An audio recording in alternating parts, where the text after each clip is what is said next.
Alrighty, welcome to episode 114 of Tokwa's Ask Us Anything. As usual, it's been an absolutely bonkers news week. Tesla have released impressive Q3 performance and financial results with record revenue of over $21 billion, record non-GAAP free cash flow of nearly $3.3 billion, bringing Tesla's current cash holdings to $21.1 billion. Tesla has reduced total debt excluding vehicle and energy product financing to a paltry $63 million, giving it a debt-to-equity ratio of effectively zero. At the Q3 earnings call, Zachary Kirkhorn has committed Tesla to all but eliminate the rollercoaster end-of-quarter delivery rush, which cost Tesla dearly in terms of expedite costs and customer and employee experience, and instead replace it with a more steady-state regional production and delivery cadence. Kirkhorn stated, Specifically on cars in transit, as noted in our press release on October 2nd, we've started to experience limits on outbound logistics capacity, which we didn't anticipate. This issue is particularly present for ships from Shanghai to Europe and local trucking within certain parts of the US and Europe. Our historical operating pattern of batch building by delivery region leads to extreme concentrations of outbound logistics needs in the final weeks of each quarter. Just to put this in perspective, roughly 2/3 of our Q3 deliveries occurred in September and 1/3 in the final 2 weeks. As a result, we've begun to smooth regional builds throughout the quarter to reduce our peak needs for outbound logistics. We expect this to simplify our operations, reduce costs, and improve the experience of our customers. in a reprise of statements he made at Tesla's Q4 2014 earnings call, Elon Musk has expressed that in his opinion, Tesla will have a market cap in excess of Apple and Saudi Aramco's current combined value of over US $4 trillion. At last week's earnings call, Musk said, "We have your sort of local ups and downs, but the long-term trend has been extremely good." And several years ago, I said, I think on an earnings call, that I thought it was possible for Tesla to be worth more than Apple, which was then the highest market cap company, I think, on the market. And Apple at the time, I think, was around $700 billion. And I said it required incredible execution, at least some luck, and we didn't indeed achieve that. Tesla went, in fact, far past Apple's market cap at the time. And now I'm of the opinion that we can far exceed Apple's current market cap. In fact, I see a potential path for Tesla to be worth more than Apple and Saudi Aramco combined. At the Q3 earnings call, Elon Musk has indicated significant upcoming production of the Tesla Semi in 2024. He stated, "We're tentatively aiming for 50,000 units in 2024 for Tesla Semi in North America. And obviously we'll expand beyond North America." Tesla have opened a supercharger voting page on their website, enabling anyone with a Tesla account login to suggest any number of new supercharger sites and to vote for up to 5 distinct locations per 3-month voting cycle that have previously been suggested and shortlisted by Tesla. Tesla have announced the availability of 2 new Model Y vehicle colours currently only available from Giga Berlin. The new colours are Quicksilver and Midnight Cherry Red. These unique colours are made up of to 13 layers of paint applied in Tesla's most advanced paint shop to date. The New South Wales government has announced that Tesla has gained co-funding for the construction of 32 supercharger sites with a total of 260 stalls. Each location will have between 4 and 15 stalls and are expected to be completed within the next 24 months. Tesla have reduced their prices for all Model 3 and Y variants in China. The Model Y long-range version has reduced in cost by about 9%, with all other models and variants reducing in cost by about 5%. Had these price reductions occurred in Q3, Tesla would have recorded between a US $250 and $300 million reduction in revenue, representing between about 1.2 and 1.4% of total revenue. Tesla have announced the 16th of May 2023 as a date for the next year's annual general meeting. In doing so, Tesla has brought the timing of this meeting a lot closer to the historical average of being held in early June. The federal government has in last night's budget committed $39.8 million in funding over the next 5 years to build a national electric vehicle charging network comprising 117 fast DC charging stations around Australia's national highways in partnership with the NRMA. The government has also committed over twice that amount of money over the next 6 years to fund hydrogen refueling stations at select freight routes as part of its Hydrogen Highways initiative. Waste of money. Tesla have produced a promotional video of their Lathrop megafactory. With the targeted 40 gigawatt hours per annum capacity producing Tesla Megapacks, quarterly production of stationary energy storage is set to shortly eclipse Q3's record result of 2.1 gigawatt hours, which in itself was a 62% increase on the same time last year. The upcoming combined Albany Supercharger and WA Electric Highway Fast DC Charger car park has broken ground and is making great progress. And that was this week's news.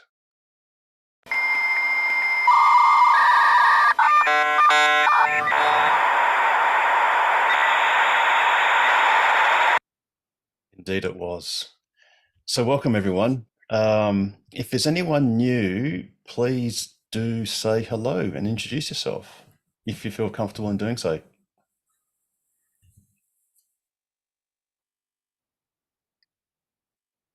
Or not, that's totally cool too. Oh, yes, Justin. Yep, hello, I'm Justin. Yep, I will soon be getting a new Tesla, but just wanted to give a little basic information. Cool, welcome and congratulations. Which model are you getting, a Model Y or Model 3? Or why?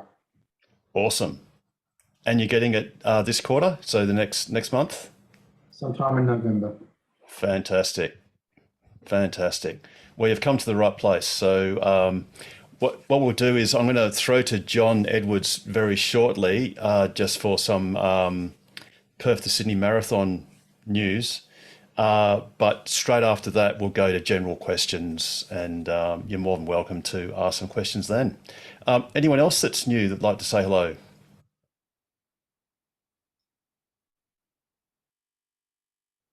Nope. Okay, we can leave that till later. If anyone is new, you want to say hello a bit later on, that's totally cool too.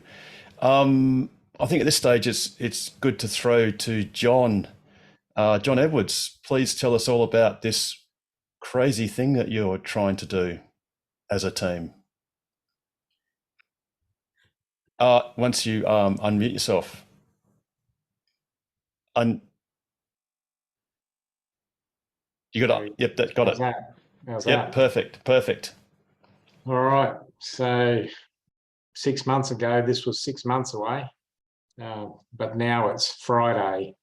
So yeah, so tomorrow is registration at Whiteman Park. So we'll be going up there first thing in the morning, and all the safety checks and safety brief and that for our crew. And then our guys will be heading off up the Northern Highway, and one charge truck will be camping overnight at Myling, and the second one will be going across to a place called Beacon in the wheat belt.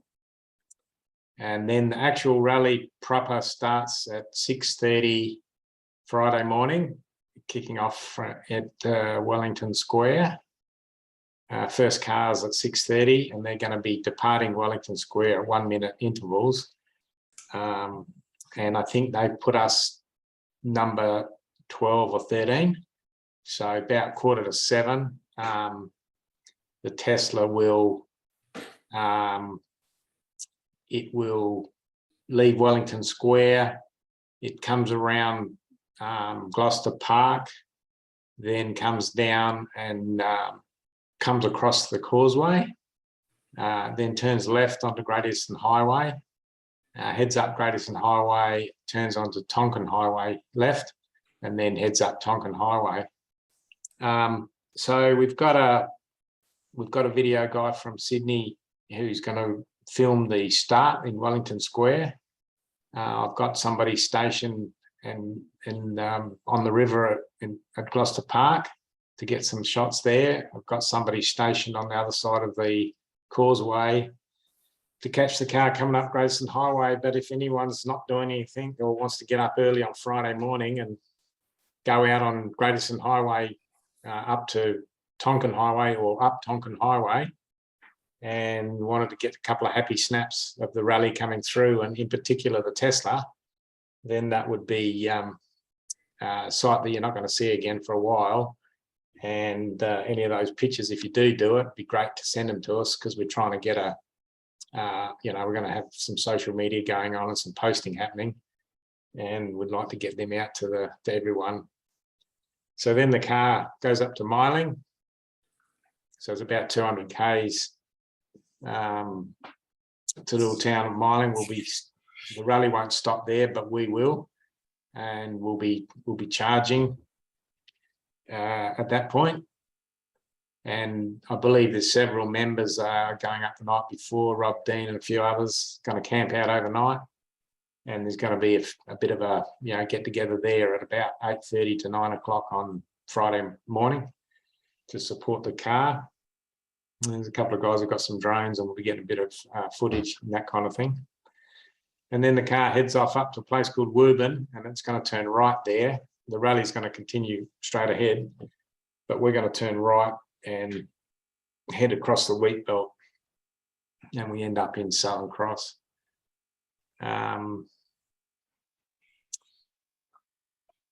So then it's pretty much 10 days across the country. We're not sure what's going to happen in the eastern states. One of the places we're going through is Wangaratta, and that's flooded at the moment.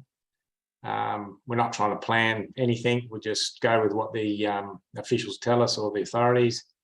I'm suspecting that we'll get to Broken Hill, and then there may be some diversion from the planned route.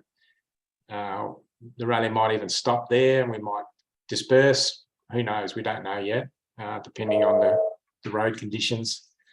However, our plan is to continue to Sydney, whatever happens. And reason being is we've got an appointment with Ampol on Monday the 7th to do a 1-hour presentation, and their future energy strategy team have asked me one big question: how are we going to get across from Perth to Sydney and the same time as the petrol cars can, and running on renewable fuel? So we're going to get an opportunity to talk to those guys at a fairly high level about all the groundwork that we've been doing over here in the West. So that's pretty much in a nutshell. I'm not much of a social media person, but am I able to share my screen, Harold, if you give me permission to share? You've got permission, John. Anyone can share the screen. All right. You close them. Yeah, all that. Maybe I haven't got open what I wanted to show you.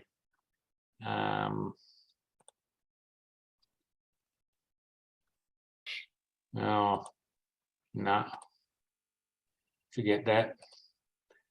What I might do, Harold, is send you a file that's got some social media hashtag handle, whatever they are. Yeah, sure. Just email it to me if you like, John, and I'll bring it up straight away.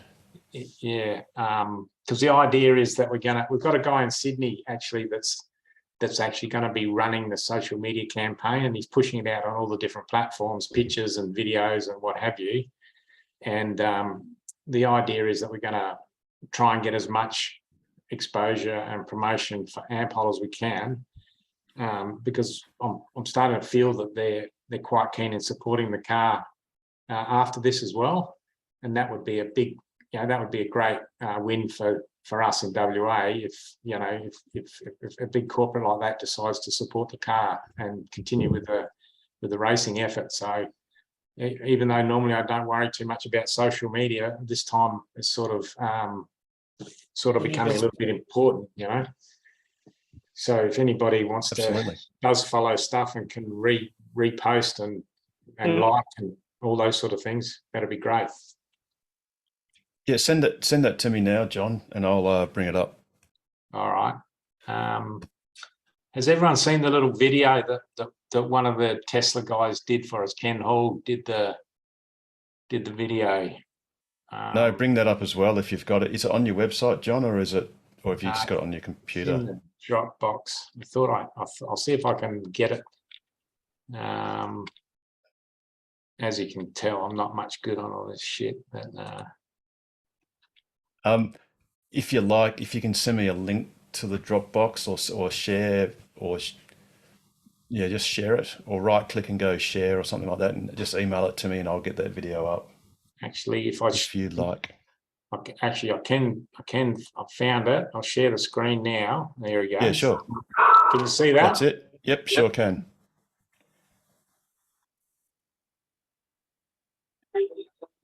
It's a little bit jittery.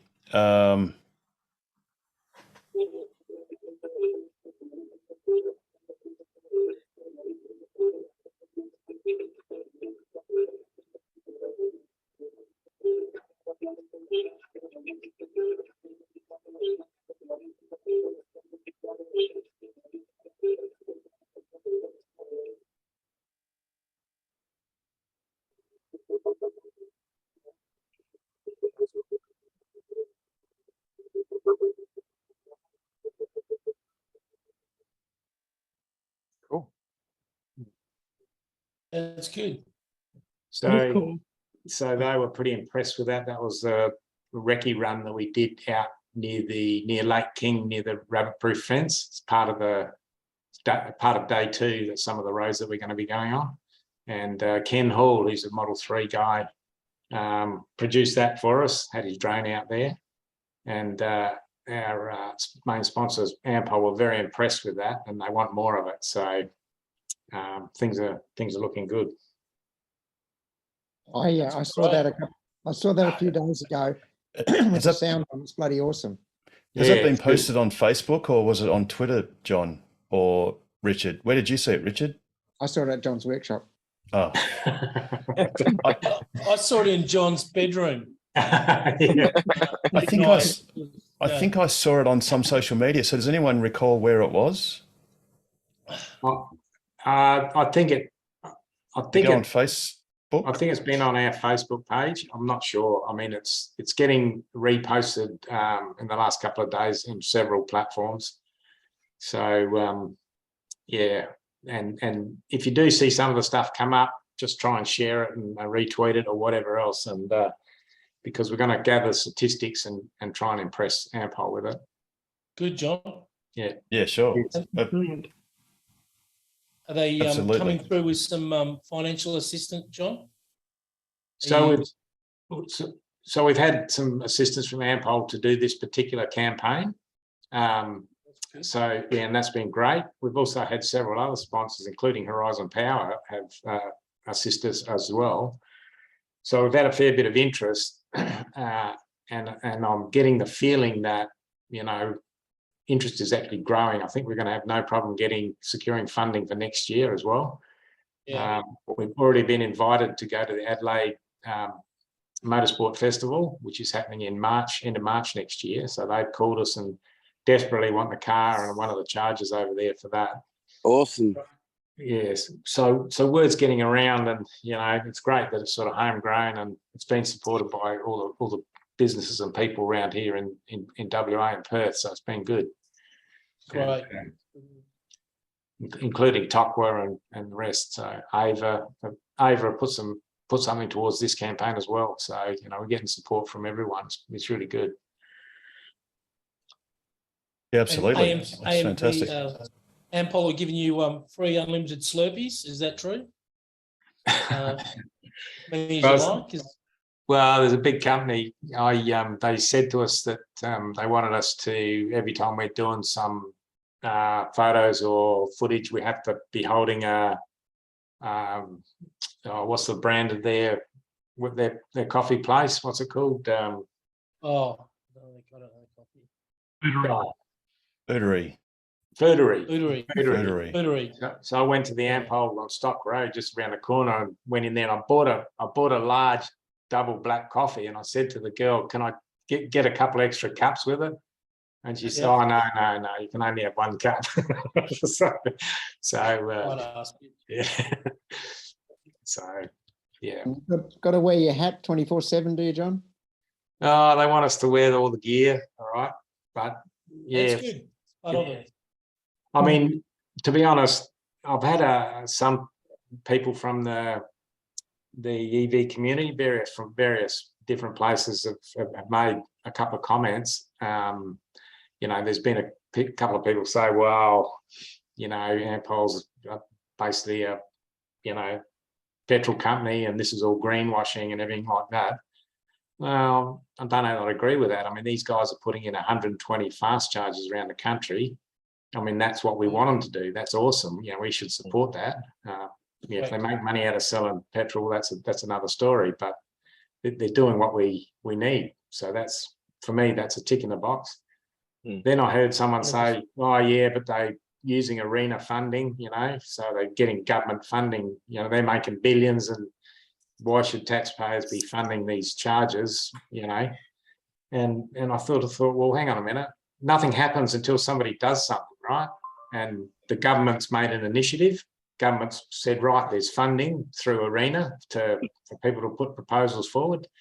Ampol put a proposal forward to jointly fund these charges, and they're using the ARENA money plus their own to put the charges in. So to me, I can only see that as a good thing, not a bad. I like my tax money spent on that because we're getting the charges. So, and I think some people think, well, I'm not going to a service station to charge my car because that's a bloody petrol station. Well, hang on a minute. We want, if we all support it and it creates a business for them, well, then they'll put more in, and so will Shell and so will BP, and everyone will jump on board. So I just, a couple of people said, oh, we used to like the green car, we like the windmills, the green strip you had on the green thing, we really loved that. And now you've gone Ampol and you've gone all petro. I said, well, no. We're supporting AMP charges, we're supporting charges. So I think for me, it's all good. I can't see any bad side to it. Well, the thing is, in Norway, a lot of petrol stations are actually converting to EV charging locations where they blend. They take out a couple of houses initially, put in a couple of fast DC stalls, and then some of them have transitioned fully electric. And that's obviously what's going to happen eventually into the future, in Australia. So it is a transition. I guess you shouldn't let the perfect be the enemy of the good. And, well, exactly. Just a step in the right direction. Absolutely. So, well, that's what we John, want. what So we've got to support them. Sorry? That's what we want. So we've got to support them, and they're putting their money where their mouth is. So I can't see a negative. You can always see negative in something, but I think we've got to look on this as a very positive move, and they're supporting you and the car. So that's got to be brilliant. Exactly. Well, in the UK, they've done a similar thing where I know it's certainly in London, one of the Shell garages started off having a few chargers and eventually swapped totally to electric. So if we get them all to do that, it's a win-win. As in Fulham, I think. Yeah. Oh yeah, sorry, Richard, you know that. There's also a company called GridServe that's been setting up large EV. They're phenomenal. Yeah, and they've got WH Smith, which is a bookshop and coffee shop, and EVs on display and so on. So that should be quite good. They've certainly got one in Essex, and they were going to do a second one somewhere. And they've got quite a few now. Oh, sorry. And the grid service, so superb. You can actually get charges and everything. You can have a look, pull in, plug in, go and have a coffee, have a look round, buy a charger, buy all the other infrastructure you need. You need a charging cable, buy one, all that sort of stuff. Very, very well set out. Don't forget, as we had in the news, here's the map of the funding that the New South Wales state government has provided to, I forget how many it was now, stations. And, that was best part of $40 million. And if you look, Tesla is a significant beneficiary. Yeah. So that was that's really Tesla, good. and these are all of the Tesla and all the others. So, funding is funding, and never look a gift horse in the mouth. That's great. So, Harold, with that latest funding, I haven't actually looked into it at all. Is there anything about any charges across the Nullarbor and that side of it? Yeah, to my great frustration, I ran out of time to find. I was hoping that Chuck might be on tonight because he's from the future, and I do recall many months ago he actually put up a graphic which showed the Labor Party policy at the time before the election, and it was effectively a 200 kilometre roughly grid around the national highways of fast DC chargers. So that included the Nullarbor. It basically included up and down, well, Highway 1, for lack of a better term. Even though, of course, most of this is going to have been built and no one really knows what that means, whether they'll duplicate or I don't know. But obviously, as far as we're concerned, we just want it across, South Australia, the Northern Territory, and any bits where that's missing. But they haven't really stated. It's just 117 locations with whatever the funding was. I forget now. Sorry. Oh, $39.8 million. So, that's direct funding. That's going to go somewhere. Yeah. Over the next 5 years, unfortunately. But you get that. Good work, John. Just take whatever sponsorship you can get, I think. Yeah, good on you, mate. Thank you, John. Yeah. No, you've done a great job, John. Don't worry about the colour. The colour better blue than green anyway. Yeah. I much prefer the blue. I The can't. blue looks good. We couldn't have got this far without the help of the EV community. I mean, I've had help from all directions in this community. Like from Tesla guys and non-Tesla guys. Everyone chips in, and one of the things I really like about. I've never been a club person. I've never been on a committee or anything to do with anything in the community at all ever. Always been a business person, but since I've retired and got involved in this.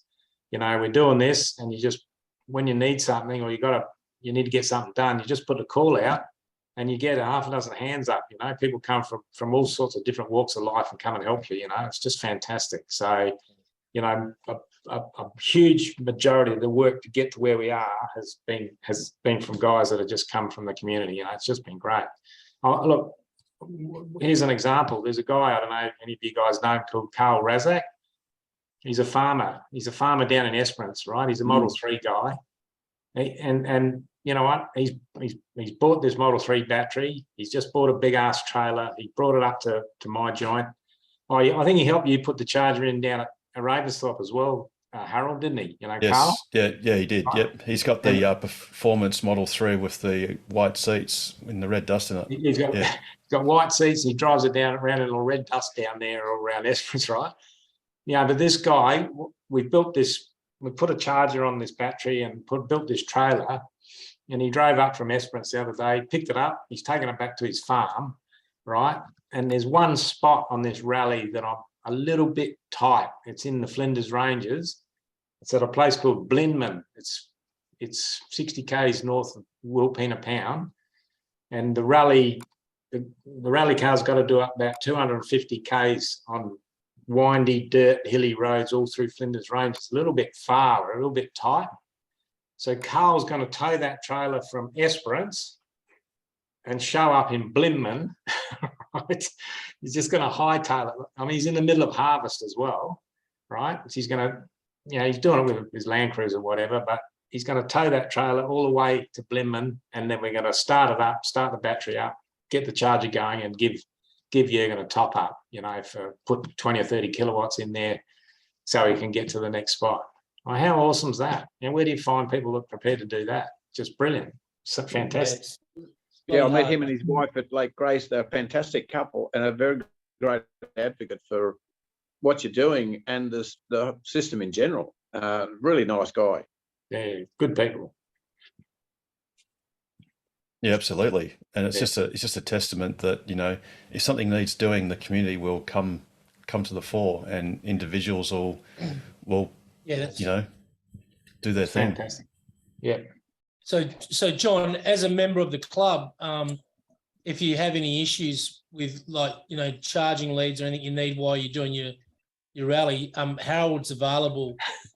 Could meet you you could park up near Alice Springs and just wait for the call and just zoom in and charge in if you need any help like that. So I literally feel free sit. to not ask. I literally sit Yeah. by the phone waiting for John to ring. Yeah. Just, Now, just look, waiting for that 1-800 number. there Got is his credit card handy. Go, John. so one of the things that the team, the team's 13 people, so we've got 13 people going and 6 vehicles doing this. It's probably a little bit of overkill, but we want to have a little bit of, we've got a couple of spare charges so that, if something happens, we can keep going. But anyway, one of the things on this trip is each member of the team has to come up with whatever their favourite word they love using, and they have to put in a substitute word, right? And I've told my team today in great detail that my favourite word that I love using is magnificent. I mean, magnificent is a magnificent word. I just love using that word. So I'm not going to say it for the next 10 days. I'm going to substitute it with Harold, right? So this is just a Harold experience, right? How look at that sunrise. How Harold is that, right? What a nightmare. What an absolute night. John, that is cruel and unusual. Oh, mate, it's fucking Harold. I'll tell punishment. you, it's good. That's gold. That's absolute gold. Oh, God. You're an evil man, John. You could really do are. Tesla efficient. That is so good. Dearie me. It becomes cemented in the Oxford Dictionary, mate. This is going to be. Don't turn me into a verb. Oh, dear. Fantastic. You're an evil man. Yeah. But yeah, John, I mean, look, you've done so much work. The best part now is you can just relax because it's like doing exams. You've done all the study. You've done all the preparation. Nothing could possibly go wrong. What could possibly go wrong? Oh, like there's no floods going on in Australia at the moment, or bushfires or anything. It's pretty flat at the moment, and it's very calm. So you shouldn't have any issues at all. It should be just straight into Sydney. Well, we're gonna give it our best shot, and 100%, 100%, and that's what Ampol's made of, giving it their best shot. I mean, that could be the new slogan. Give us the best shot. Fantastic. And the good thing too, John, is that Starlink has actually come to the party, and they've now officially said that you can use those dishes while you're moving, even though we knew that all the time. Yeah. But yeah, so at least you'll know you'll always be in touch wherever you are. Yeah, fantastic. So Pete's not on tonight, Petrovsky. He's No, Pete is on. He is. Pete's He's on there his- somewhere. I am. I'm just. Oh, what the hell's that? 9 o'clock. He's just unusually quiet. Oh, Jesus Christ. It's a kid's show until after 9 o'clock. Push it up a little bit, buddy. Pete's Hey, unplugged. Did you say that? Oh, no. Oh, It's okay. Bear Grylls. Oh, you're demonetized clean. now, definitely. Oh, fucking. Oh, dear. You asked for it. Only fans. Getting changed. Only just got home. That's a real Harold belly you got. Harold, I can't Oh. see that now. I really can't see that. You didn't have to put that We online. interrupt. We We're can't doing something unsee there, that. Pete. now. Oh, dearie me. Oh, God. straight out of there. Pete's pledged his Starlink dish to the project, so we've got a couple of Starlink dishes going out there. So thanks, Pete, for that. That's a awesome. He contribution. pledged his shirt off his back, mate. That's great. I think I better feel start sick. getting off now. But I can still hear you and I can still talk. So I'm still here. Cool. Awesome. Just got to find Suddenly- the shot. And some pants. I've Alrighty. got pants, don't worry. I've got pants. While we all recover from that, if there is anyone that's new that still wants to say hello after that, They've all run off, please do. Oh, Jesus. I see a couple of faces, but actually, have you been on before? I haven't. No, Oh, well, actually, welcome. I think I joined briefly. So yeah, I'm a Model 3 owner, and managed to convince my wife to get a Model Y Performance. Good job. So yeah, Great one. I'm looking forward to getting in that one. Awesome. Well, you won't be getting that till next year, but so you have a 3 and a Y. That's pretty good. Yeah, we're completely going over from gas to EVs. It's a game changer. Absolutely love it. It's I don't think I can ever look back. There's an increasing number of families that are going double Tesla because it's just the only way to go. It's great. Well, That's it's, awesome. it's quite funny because I do the school run now, the pickups and the drop offs, and it's actually made a significant difference in our monthly outgoings as well. With the Yeah. gas filling up the Tiguan, it's not cheap. So it's a big difference. The great thing too is if you're in the pickup line, especially in summer, you won't be marinating your children and all the other children in fumes, running the aircon while you're waiting in the summer's afternoon. I like it. So No, yeah, that's you awesome. definitely have the coolest car. But so your wife is getting the Y, the performance Y. Yeah, we've got it. Obviously, I've got the 3, so it's a bit of fun. But she's driving a Tiguan Allspace, which is we never used the 7 seats, but it's a little bit bigger, so she likes the hatch, the shop end. She likes the higher up driving position. So yeah, Yep, absolutely. She can't wait. She can't wait to get it. Bit disappointed we've got to wait, but yeah, all good things come to those who wait. Yeah. Yeah, well, who knows? We might end up with no ultrasonics. Probably end up with the larger back seat cushion, and a few other little bits and pieces that'll probably come along. Yeah, exactly. No, it should be good fun. Hopefully they'll sort the bird's eye view parking out by then as well. Oh, yeah, right. Yeah, good luck with that. But One day, maybe. we always live in hope. Actually, one thing we do live in hope for. Actually, John, you'd be interested in this, but it might just be just too late. Is I didn't put it in the news because when I looked at Not a Test app, I think that website, and they have all the change logs for the different versions of software. The upcoming 2022.40 version overseas has a feature whereby it adjusts the way it heats the battery according to the type of DC charger that it's being charged with. And I think that might imply that if it's a low powered DC charger, it might not heat the battery, which would be a great achievement. But it looks like it's something that might be coming, but it's not coming yet. Okay. But there's something to look forward to on the horizon. Oh, awesome. Did Elon really say that he's going to be worth more than Apple? No, he actually said he believes he's going to be worth more than Apple and Saudi Aramco combined. So unfortunately, because I had to restart my computer, and I didn't want to dare reload Internet Explorer because it might have YouTube videos that will start popping up. You know how they automatically play once you sort of reload them, and then I have to sit there trying to sift and turn things off while we're broadcasting. But I actually had I had to actually join Seeking Alpha, which now I'm just getting a no end of emails from them.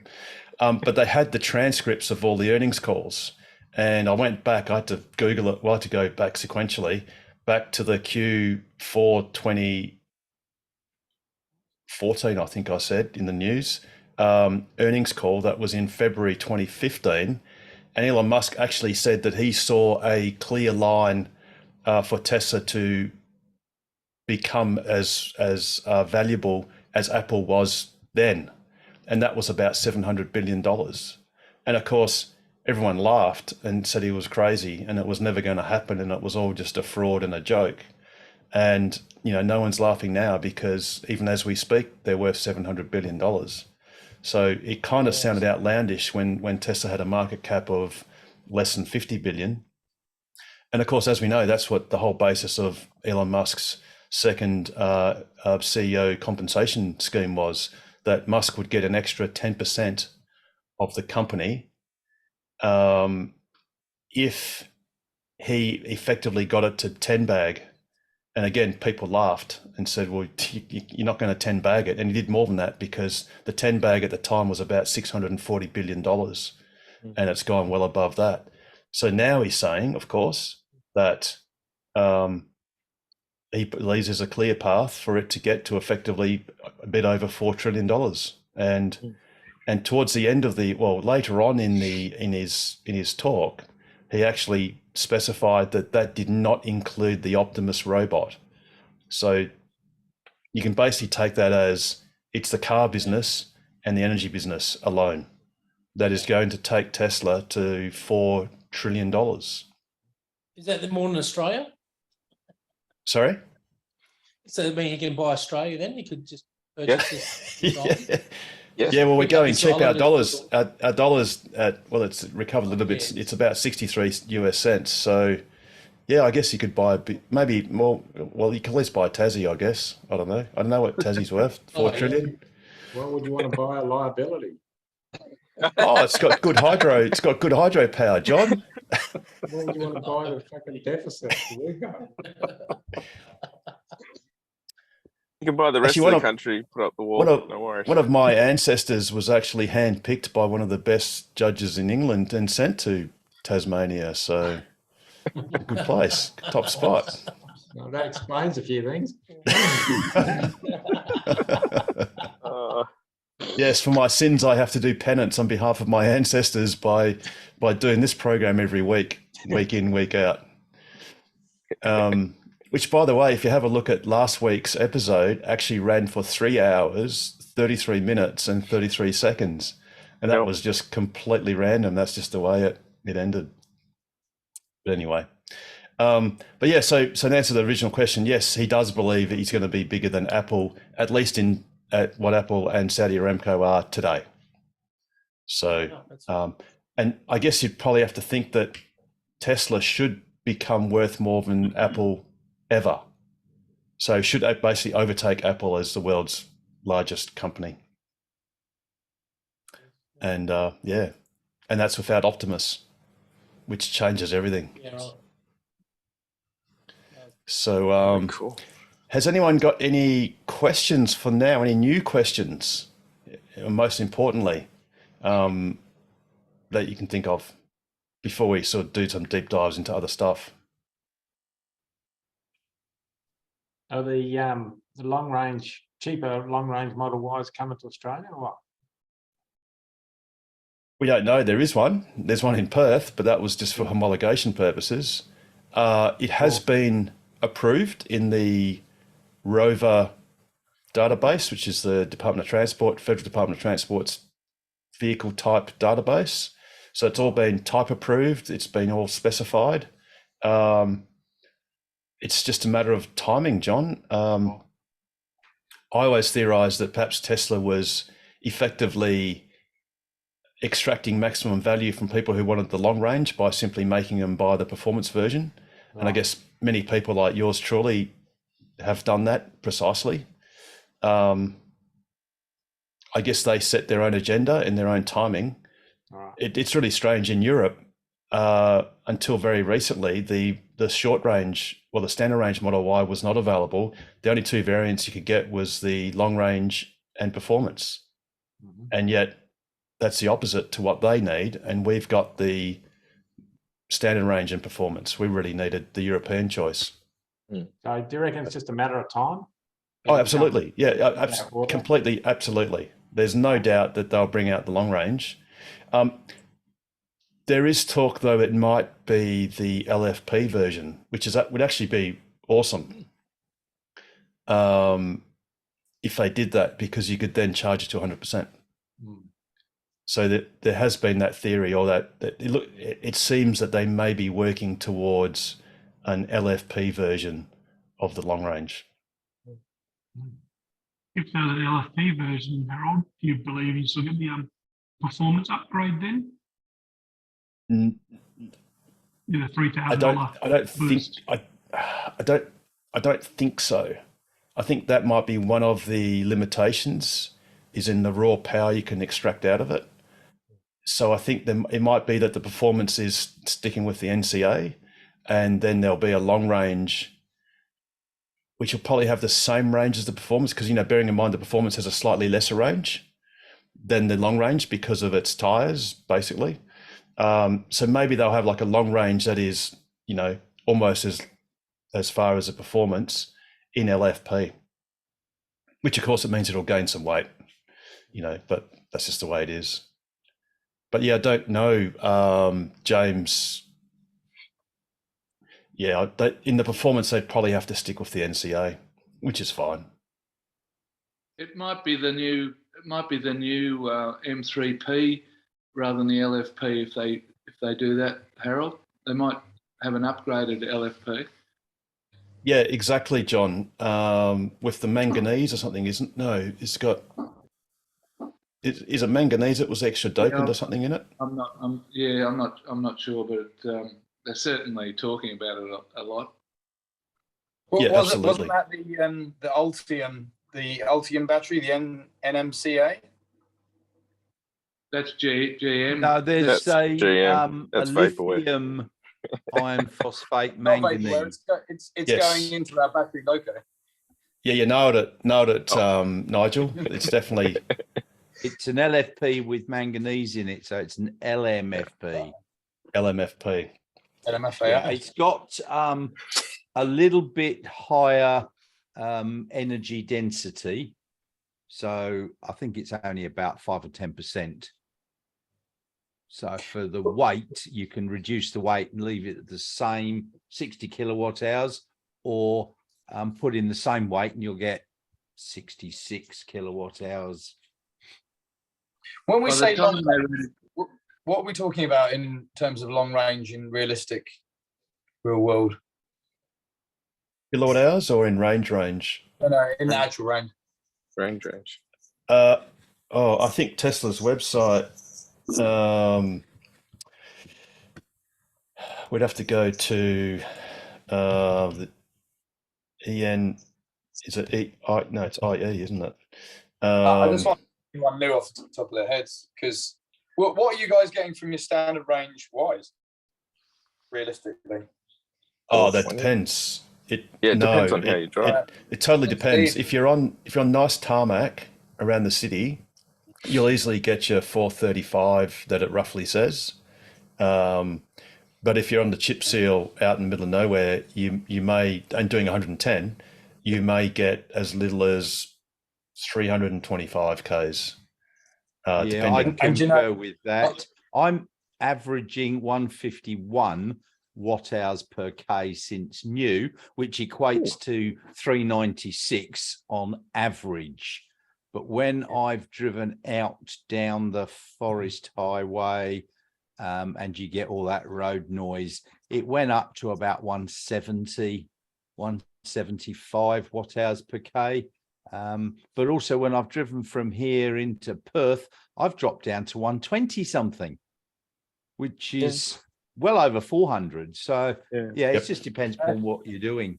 Yeah, because Leonie's like 135 watt hours. Yep, and I've banged out 98 watt hours for 15 Ks on Tonkin Highway. Wow. Yeah. Actually, I drove to York and back last weekend, and oh shit, I forgot to check what it was when I got back. So. The Irish one has it shows the long range of having a range in WLTP of 533 Ks. The standard as 455, which is what Tesla's website says for us, but interestingly, as we know, the speedo. I mean, the touchscreen doesn't even show 455 when it's full. It shows more like 435. But the long range is basically an extra. Is that so basically 100 80 Ks, an extra 80 Ks on the long range, and then performance is a bit less. So, but that very much depends on. We know WLTP isn't fantastic for Australian outback highways at the speed limit, at our speed limit. So you've got to adjust it. But it's certainly plausible that they might do the LMFPs in the long range, and maybe Tesla is just strategically waiting for that to happen before they introduce it into Australia, so they can milk people firstly that want the performance because of the range initially, and rather than having a whole technology mix. Because, it would be great in the long range wise if they are LMFPs, then you can charge them to 100%. So then it's really easy for us to explain to people, just do 100% all day, every day in your long range Model Y. Where's the performance? Harold, speaking about long range, is that Carmen? This is me. Hello, Jared. Hi, Carmen. Harold said that you still got another year in prison. Are you actually out now? Oh, okay. Good to see you. It's been so long. She's at the penal How was colony. Spain? I'm hoping to keep out, actually. You're hoping to get out? No, keep out. Oh, keep out. Yes. You look good, Carmen. Look great. Yes, I had a very nice time. Oh, good. It's good to see you back. I mean, Harold was wondering when you were coming back because he's happy to come over and re-roof that house of yours whenever you. He hasn't got enough work. Yes, I've been rather busy. Yeah. But yes, no, Jared, Carmen came back last week, but I think you'd already left us. So Yeah, you'd left. Yeah, I was You'd already I was a little bit late in logging in. Okay. So if you snooze, you lose, Good to see you Jared. Yeah, correct. I did want to bring up something on the call that was very exciting. Well, for me and probably other Cybertruck potential owners. Elon had actually asked the other guys in a throwaway comment of when do I get to drive my beta version, and they said a few weeks. So I was pretty excited about that. 2 weeks? Did I say 2 weeks? 2 weeks. I didn't say 2 weeks. 2 weeks. He said a few weeks. 2 No, weeks. someone else said a few weeks. Few And then I weeks. saw Hydra's now shipped the gigacasting. So I was just like, we're one step closer.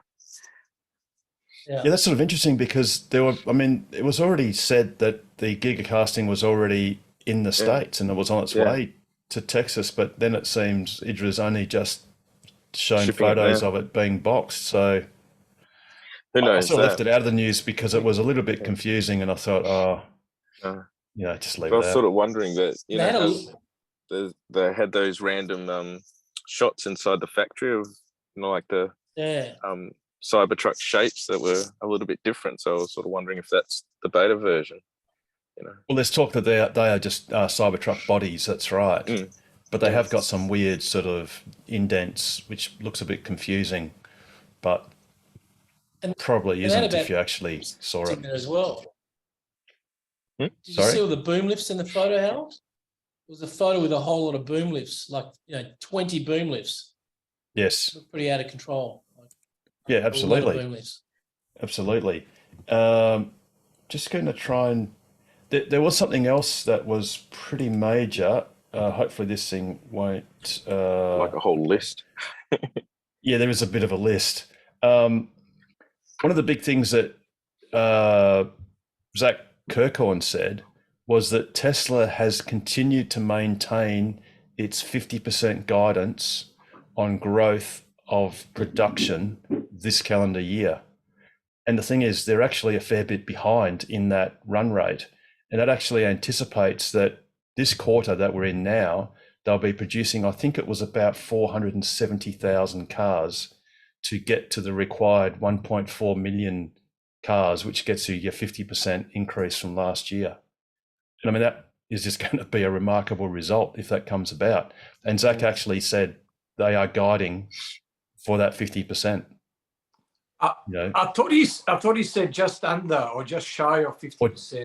Yeah, just under, but still, just under. So that's still, that Still means 450,000. Yeah. Yeah, which is an absolute mozza because that's something like 25% or 27% more this quarter now than the last quarter we just had. Yeah, and that includes having been closed down in China for many weeks because of stupid people in charge. Yeah, because that's like a loss of 100,000 vehicles. So, from the shutdown to the ramp up. So you're just going, if they had that, they would have made it no worry. So well, you've got Q1 was 305,000, Q2 was 258, which, that was that disastrous quarter. Mm. Q3 was 366,000. And to get to the roughly 1.4 million, you need 465,000 this quarter, Will the semi numbers be counted in the overall vehicle count? I know they won't make them a lot in December. Yes, they will. But Yeah. There'll be But there probably won't two be of too them. many. There'll Yeah. be 2 or 3 or 4 of them. Yeah. Yeah. But they'll 10. count. Yep. I reckon they'll do 10. That's my guess. Be Well, cool. the thing is, the government, the US government's EV rebate thingy doesn't kick in until the 1st of January next year. And it's extraordinarily generous. Like, it's 30% of the cost of the vehicle. And the semi costs 150,000 or 200,000 US. So it's 30% of that. It's a lot of money. So I think it was going to be 200,000 US. Yeah, I think it was 150 for the base, 180 for that. But then it's been a few years, so they'll probably go 200. Yeah, It'll go up. But there's up to 80,000 on the table per semi, depending on what its cost is. I think 80 is where it maxes out. So Pepsi would only really buy 1 or 2 just so they can suss them out, because you might as well just wait another 2 months till January, because Christmas is on us in 2 months' time, 8 weeks. Bloody hell. So in 9 weeks' time, you could have up to $80,000 off your semi. So why wouldn't you just delay it out till then? Yeah.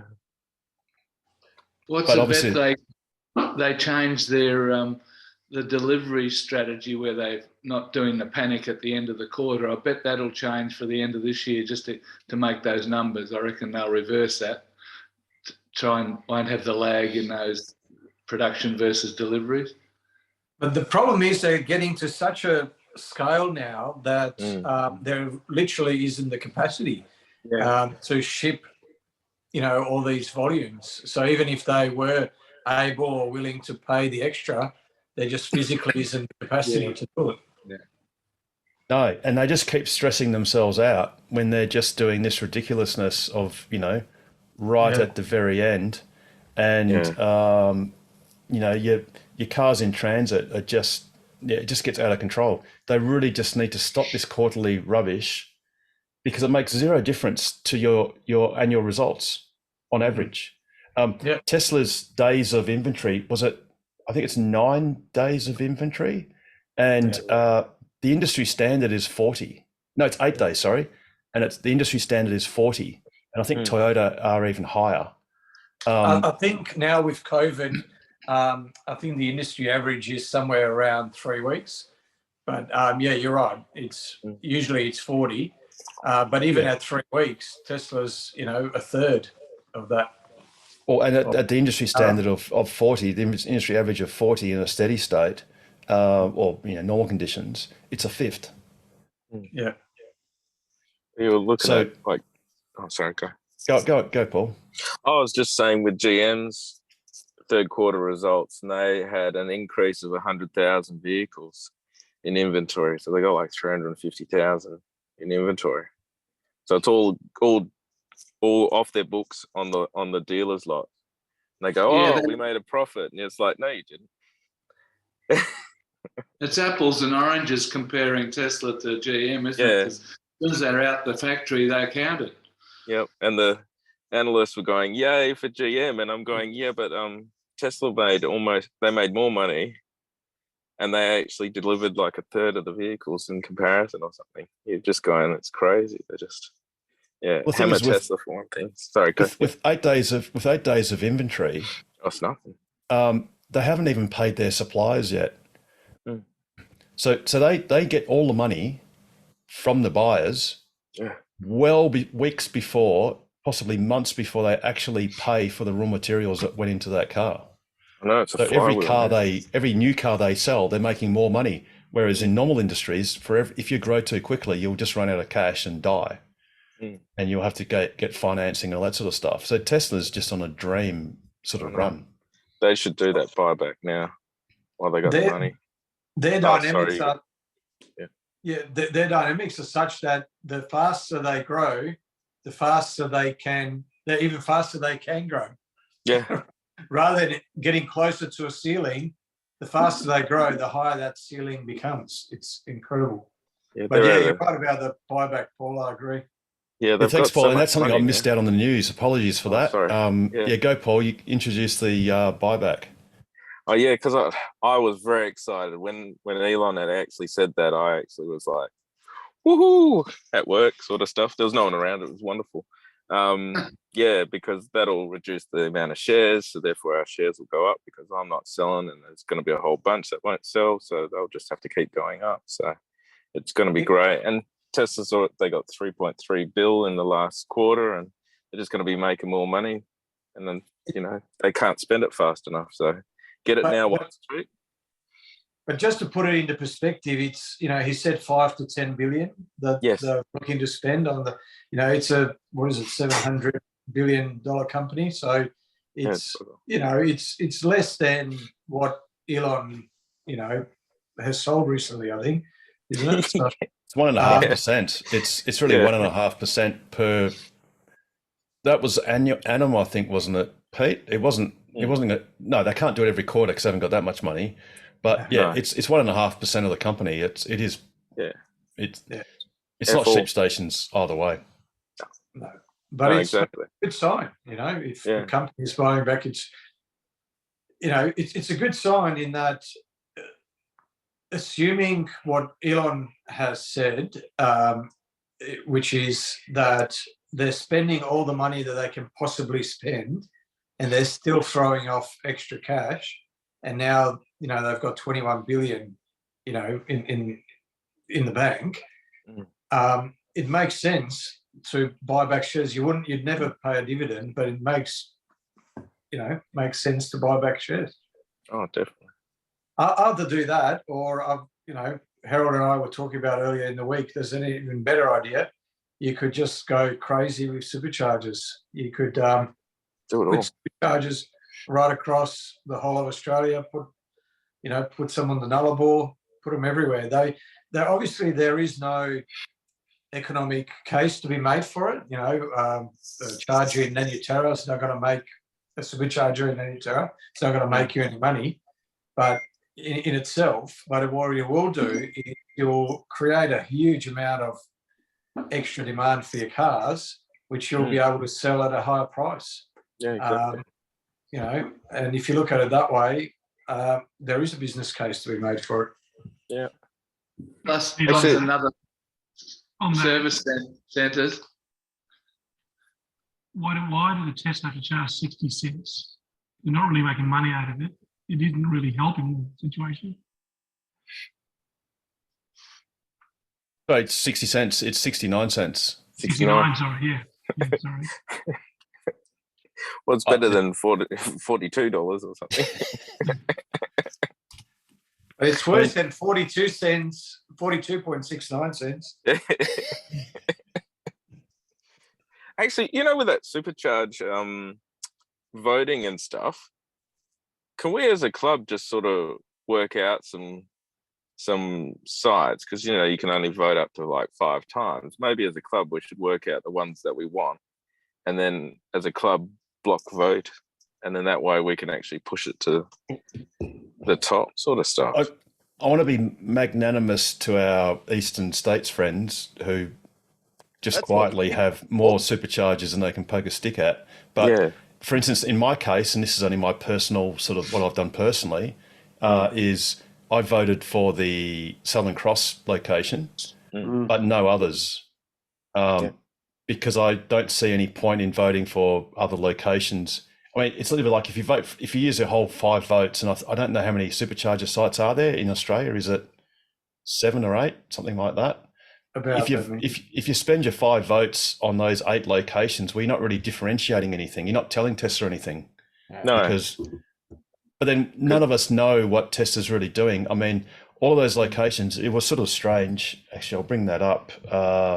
It was super voting. You can. Cooper Pedy, like look, the strange thing about it is that you can't make it to Cooper Pedy if there was a supercharger, because the only other supercharger is Clare. So really, it makes more sense to have one in Port Augusta, unless Tesla already know they're going to plan to do one anyway, and they chose not to put it up there. And the same as, Southern Cross. Well, you sort of can make it to Southern Cross on some Teslas, but you really want one in Cunderdin or Taman or Calabaran or something like that. Yeah, Calabaran. That's where my family's from. But yeah, it is interesting that we are number 2 in Australia, with Braidwood being number 1.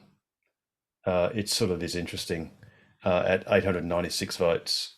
I think if you look at the Asia Pacific, Penrith was number 1 to begin with, and then we overtook Penrith, but then Braidwood overtook us. Yeah, so there's Braidwood at 896, and then Southern Cross at 746, and Brisbane, of all places, at 729. And the thing is, Brisbane's already got an announced extra superchargers anyway, so again, that doesn't tell Tesla much. No. Just have a look at the United States map. They don't actually have too many more votes than what we're voting in Australia. Yeah, that's actually right. North America, the leader is 1,900 votes in Colorado, Durango, Colorado. So they've got what, 10 times the population of Australia, if not more? More. They've got 330 million. We've got 26 or 7 million. So yeah, it's 12 times or whatever it is. So we're certainly punching above our weight. I did notice that most of the suggestions actually came from tweet replies to the original tweet that Tesla had put out, suggesting they were going to vote on supercharger locations. But obviously now we can vote. And getting to your point, I think it was Paul, about block voting. What is useful is to actually nominate locations, but try and do it strategically. I don't know if anyone's actually bothered to do it, but you can see that Tesla actually requires you to put a proper address. So if you see something like a reserve or a camping ground or something like that, you have to go into like Google Maps and work out what the actual address is of that location before you can actually nominate it. But it's certainly useful to nominate locations, and I mean they're all pretty obvious, to be honest. You just mentioned 3 towns there that would be perfect. Would not Tesla contact those 3 towns, see who's most amenable to it, who's going to put the least barriers up, and then we could block vote that one. Taman, all those places. There might be one that will jump on board and say, yeah, we'll support it as well. No point voting for somebody that's going to be stuck in red tape for 3 years. Want to try to get somebody to prove it. Yeah, absolutely. I mean, the thing is, I guess if we knew exactly what was in Tesla's mind, it would make that effort worthwhile, but we could end up going to a hell of a lot of effort, literally going out to see the councillors in those different shires, in those local government areas, and try and do this sort of pre-lobbying, and then go to Tesla, only to find out that Tesla was never going to put it there. They're going to put it down the road regardless of what was going to happen. So I guess the main thing is to get locations nominated. Although, like I said, in one sense, I don't even know the point, sort of, because Tesla knows where the cars are going, and they know where all the cars are being bought. So it doesn't take a road scholar to get a map and put 100 pins on it. And look, if they did that, they could go around Australia with 100 pins and have a supercharger location that you could circumnavigate Australia with, and it's only 100 locations. So on that point then, Harold, is there any point on us maybe saying everyone can spend $5, go down to Foodary Belmont, put $5 on the charger there, so Ampol thinks this was a good investment? I mean, there's no need really for anybody in Perth to supercharge because we can charge at home, but if they think it's worth doing. I really wish the arena funding went the other way, because Ampol are building out 35 fast DC charger locations in Greater Perth between Yanchep and Mandurah, over the next, I don't know, couple of years. Apparently there is, I don't know if it's finished yet, but there is arena funding for rural areas. But perversely, that's coming out now, or it has come out now, rather than, 18 months ago, where obviously that's where you need it the most. Yeah. But I mean, look, the WA EV highway will be all but finished by the end of next year. So in one sense, it's not going to matter.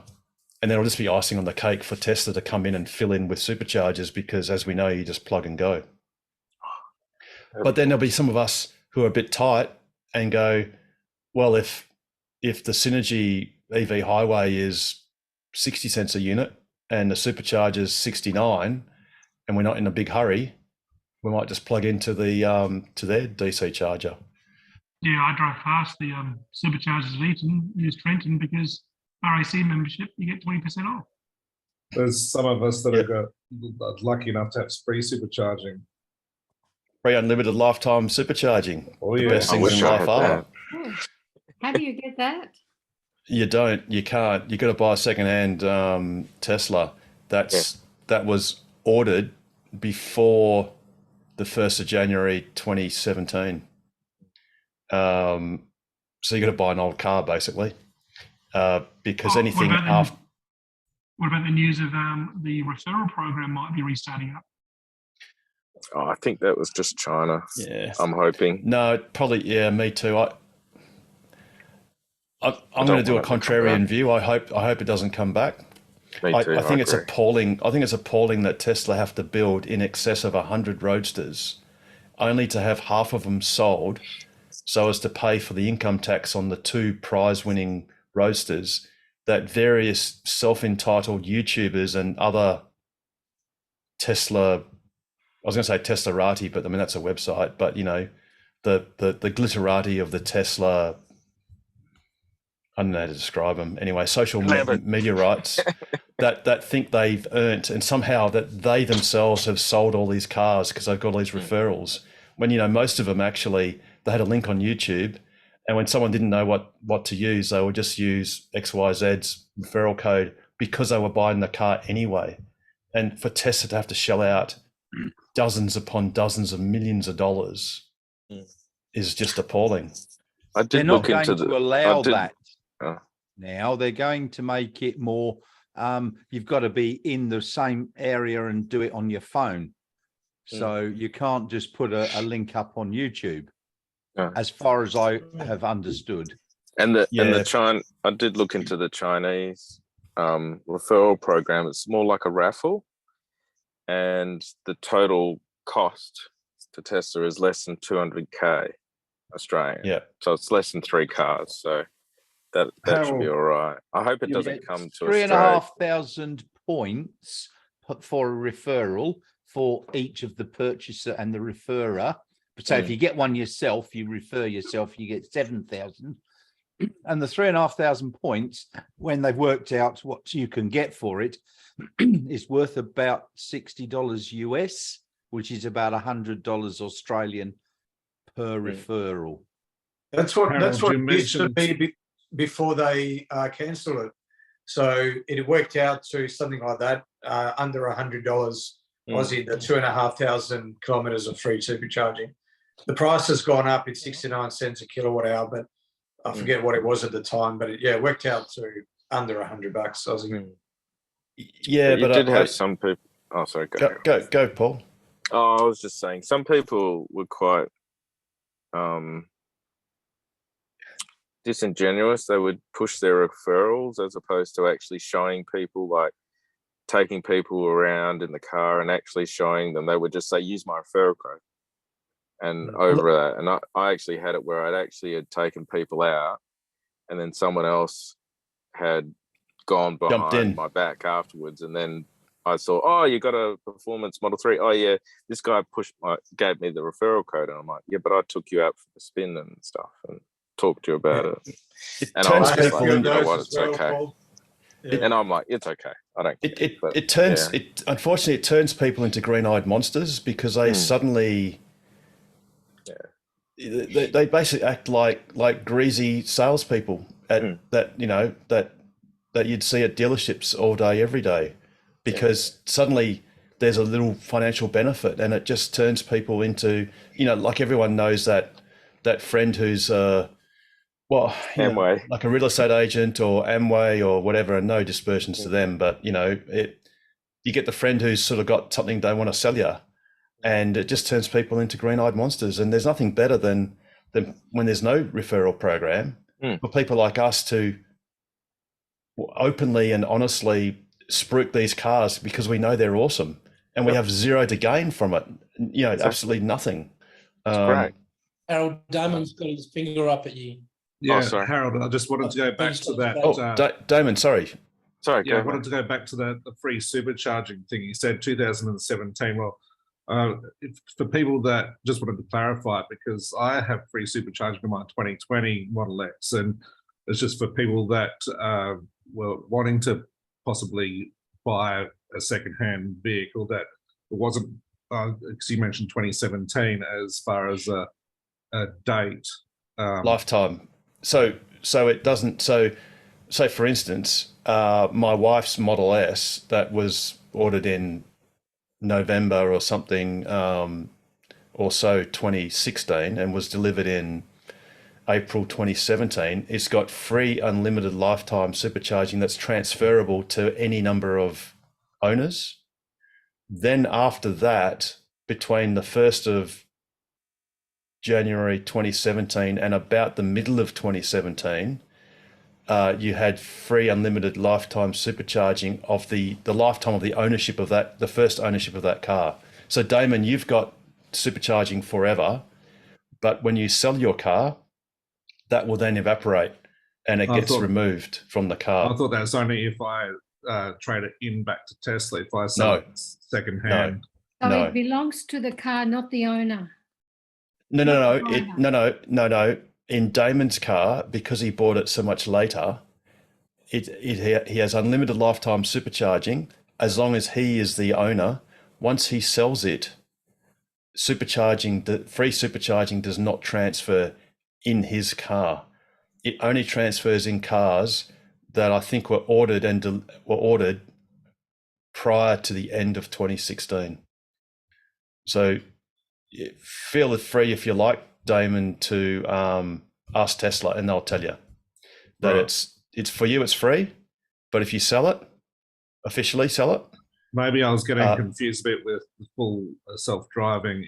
If I trade it back into Tesla, they'll take that off, and they don't. If I trade it in, they most likely won't take that into account. They'll lowball the offer rather than I could possibly, it would stay with the self-driving, stays with the car if I sell secondhand. Yes, it does. Oh yeah, full self-driving does. It's only this lifetime supercharging that doesn't for cars younger than a certain age. But also getting back to the referral thing, I know some people that have had a gazillion free supercharging Ks and figured they'd earned it and stuff, and then they whinge that they run out of time and they didn't get to use them. And I mean, in Perth you couldn't use them because there was no supercharger. But this referral thing is just a whole world of pain. And if it wasn't free, so Tesla could easily have just used that money for making awesome, other videos or other viral sort of things that would have been more effective. But anyway, putting more superchargers in, or put more superchargers in. That'll sell more cars. Yeah, absolutely. All righty. Has anyone got any other questions or anything? Yeah, I just want to make a statement. I've noticed on the TV lately that there's a lot. No, it's a statement. Yeah, okay. I was asked for a question. Go, Joe. Go. You go and make a statement. I just noticed on the television lately there's a lot of EV cars being advertised now. The Volvo, which you get the hat with it. There's all these the new Volvo with the C90. I think it comes with a hat which is Bluetooth Exynos. into your head. Yeah, the Toyota comes with the app that tells you when you need to service it. Yeah, the Toyota Cross, the new one that's come out, which can only charge on 1%, which I thought was amazing. And I just noticed there's a lot of EV commercials coming out. summon. And I also noticed the new one, the what's it called? The one that you drove, or you didn't drive, Harold, that you sat in. That was the Polestar. Polestar released a model, well, it's like a Model Y version. The Polestar 3. Yep. Polestar 3, yeah. So yeah. It's expensive Just as all make shit. statement, man. I just That noticed one won't be cheap. It's ridiculous. No, it's more You get expensive two than a Model Model Ys Y. for the same price. Yeah, exactly. Right. Yeah, I it's just not noticed there's a gonna. lot of cars coming out to sort of mention that. That's all. Which is Yeah, good. yeah, no, absolutely. The more Yeah. they advertise, Yeah, the I more think it's- cars Tesla sells. So I'm happy for that. That's right. And when Tesla bring out their cheap Model 2 or whatever you want to call it, How good was that? It's going to be Yes. the Oh. Hyundai I Barina. reckon It's going to be the electric Barina. So Yeah. Elon Hot said hatch, that man. it will be half the price, but I actually think that it will be much, much, much cheaper. It'll only be a few $100 a month because I reckon you won't be able to buy it. I reckon you'll only be able to subscribe to some sort of a membership or lease it because I think it will be the robo-taxi by the time it comes. Will it even have a steering wheel? Well, that's a big call, Pete. Oh, that's a huge call. You've spent a I know. whole day, You whole might be week right, at the though. Rajneeshis on this one. Like we got the full orange people on this one, have we, Pete? Okay. Yeah, okay. Yeah. Fly like an eagle. You never I've got a know. little story. Go, everyone Damon. wants to listen. So last swing when I was at work, so I'd work away 1 month on, 1 month off pretty much. Anyway, I had a new guy out there. Well, the second shift, I'd already convinced him he had to get his wife to change her order from a RAV4 to a Tesla Model Y. Only Good took on 2 you. shifts for him. Now, a lot of at work, because I work in oil and gas, you get a lot of pushback by a lot of people because they love they're sniffing their diesel fumes and whatnot. So yeah, you get a lot of these people that will not go electric. Now, over the last few months, it's actually starting to change. They're seeing more and more Teslas on the road, plus with the price of fuel going up, they're going, oh, maybe I've got to get some more tips from me because they know that I'm a go-to person. Even people that I don't even talk to on the vessel, that they're coming up to me and asking.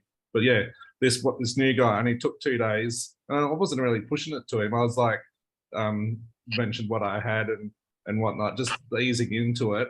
And he started thinking himself, and then he started asking the questions. So it's like setting the seeds. And there is one guy that it's been going on for years. I remember he was having a real go that there's nothing can replace his Land Cruiser that can go 800 kilometers. And this is right before the Cybertruck announcement. I said, you watch this announcement on the Cybertruck. And so every time he is going anything anti-electric vehicles or anything, I remind him about the Cybertruck, and he goes, yeah, I can't wait to that'll be the one for me to actually purchase the quad. Well, the tri-motor was back then, but now he'd probably be buying the quad motor.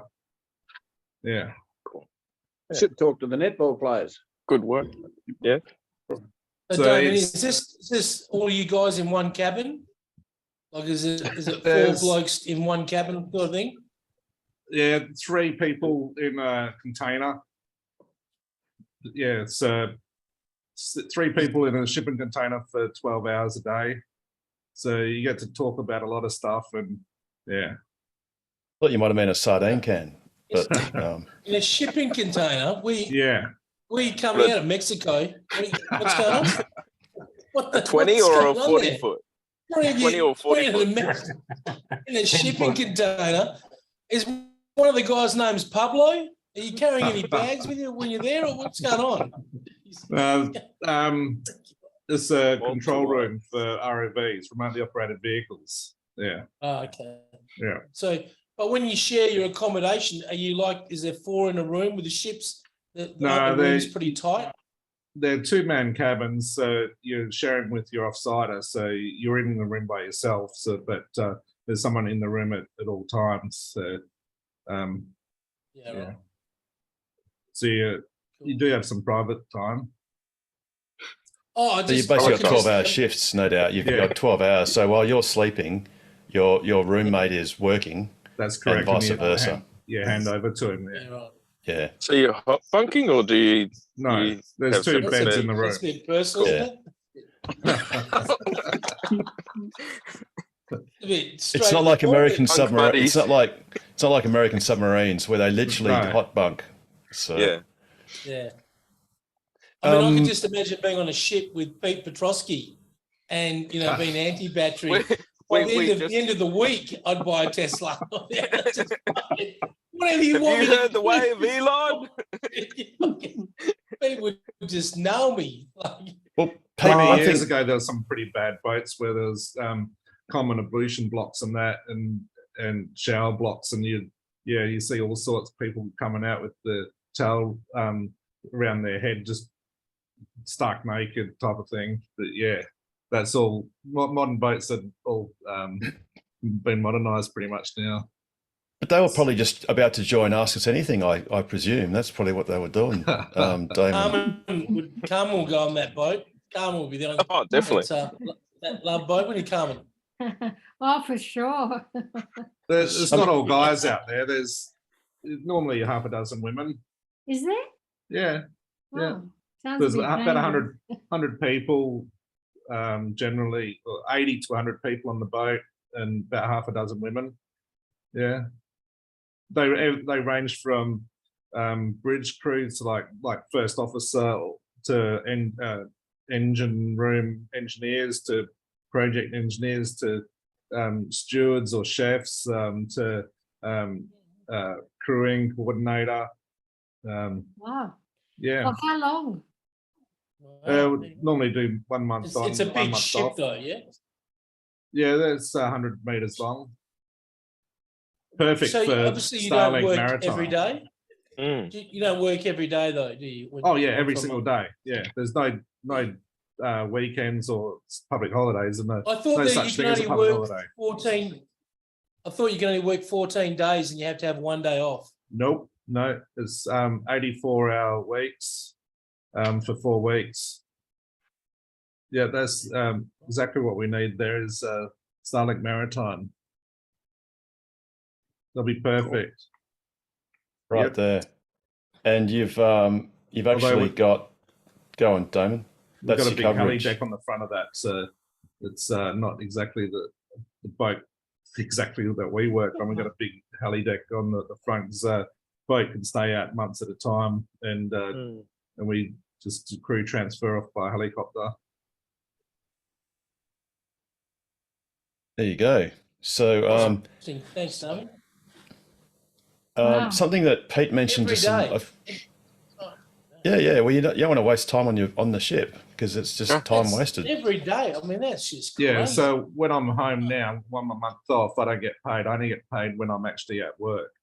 So I'm effectively unemployed, but I'm not queuing up down the Centrelink office or anything. Are you working in That'll Australian be a bit funny, waters? wouldn't it? It'll be queuing up down the Centrelink office with the Model X. Working poor. No, so the day rate that I'm on pretty much pays for the time that I'm not working. Yeah, cool. Yeah. Yeah. You'd expect That's that. 12 hours a day. Yeah, so it's your 84-hour weeks. So you're working your 6 months for the whole year in a 6-month period. Yeah, right. Yeah, exactly. And Something you're that working in Australian waters? Yeah, 50-50 before COVID, but ever since COVID hit, all 100% in Australia. Yeah, so majority of the time Northwest Shelf, a couple of jobs in the Bass Strait. This next one, I'm in the Bass Strait in a couple of weeks' time. There's a few different boats I work on. The company I work for has got a 4 boats in Australia. Yeah. Okay. There you go.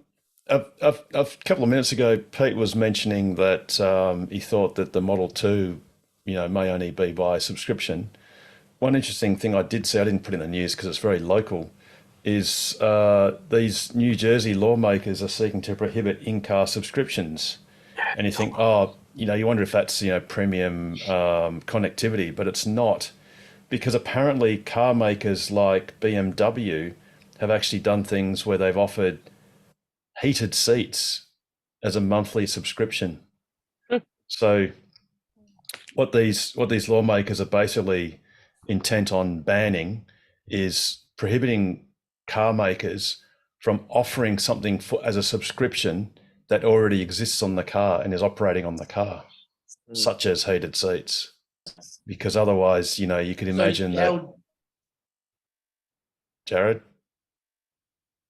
So how do you think that Pete's medication is quite the right level it should be at? You don't think it's just a little bit spiked, a little bit higher than what it should be at the moment? That that topic? On that kind of okay. On that topic, premium and connectivity, even because it's on the car, but of course someone has to pay for the data. Yeah, absolutely, and that's right. I pay that every month. Yeah. So Tesla, even if you don't pay for premium connectivity, Tesla will be paying for access anyway, because even without premium connectivity, you can still control your car via your phone, which still needs the internet to be able to do that when you're away from a Wi-Fi source.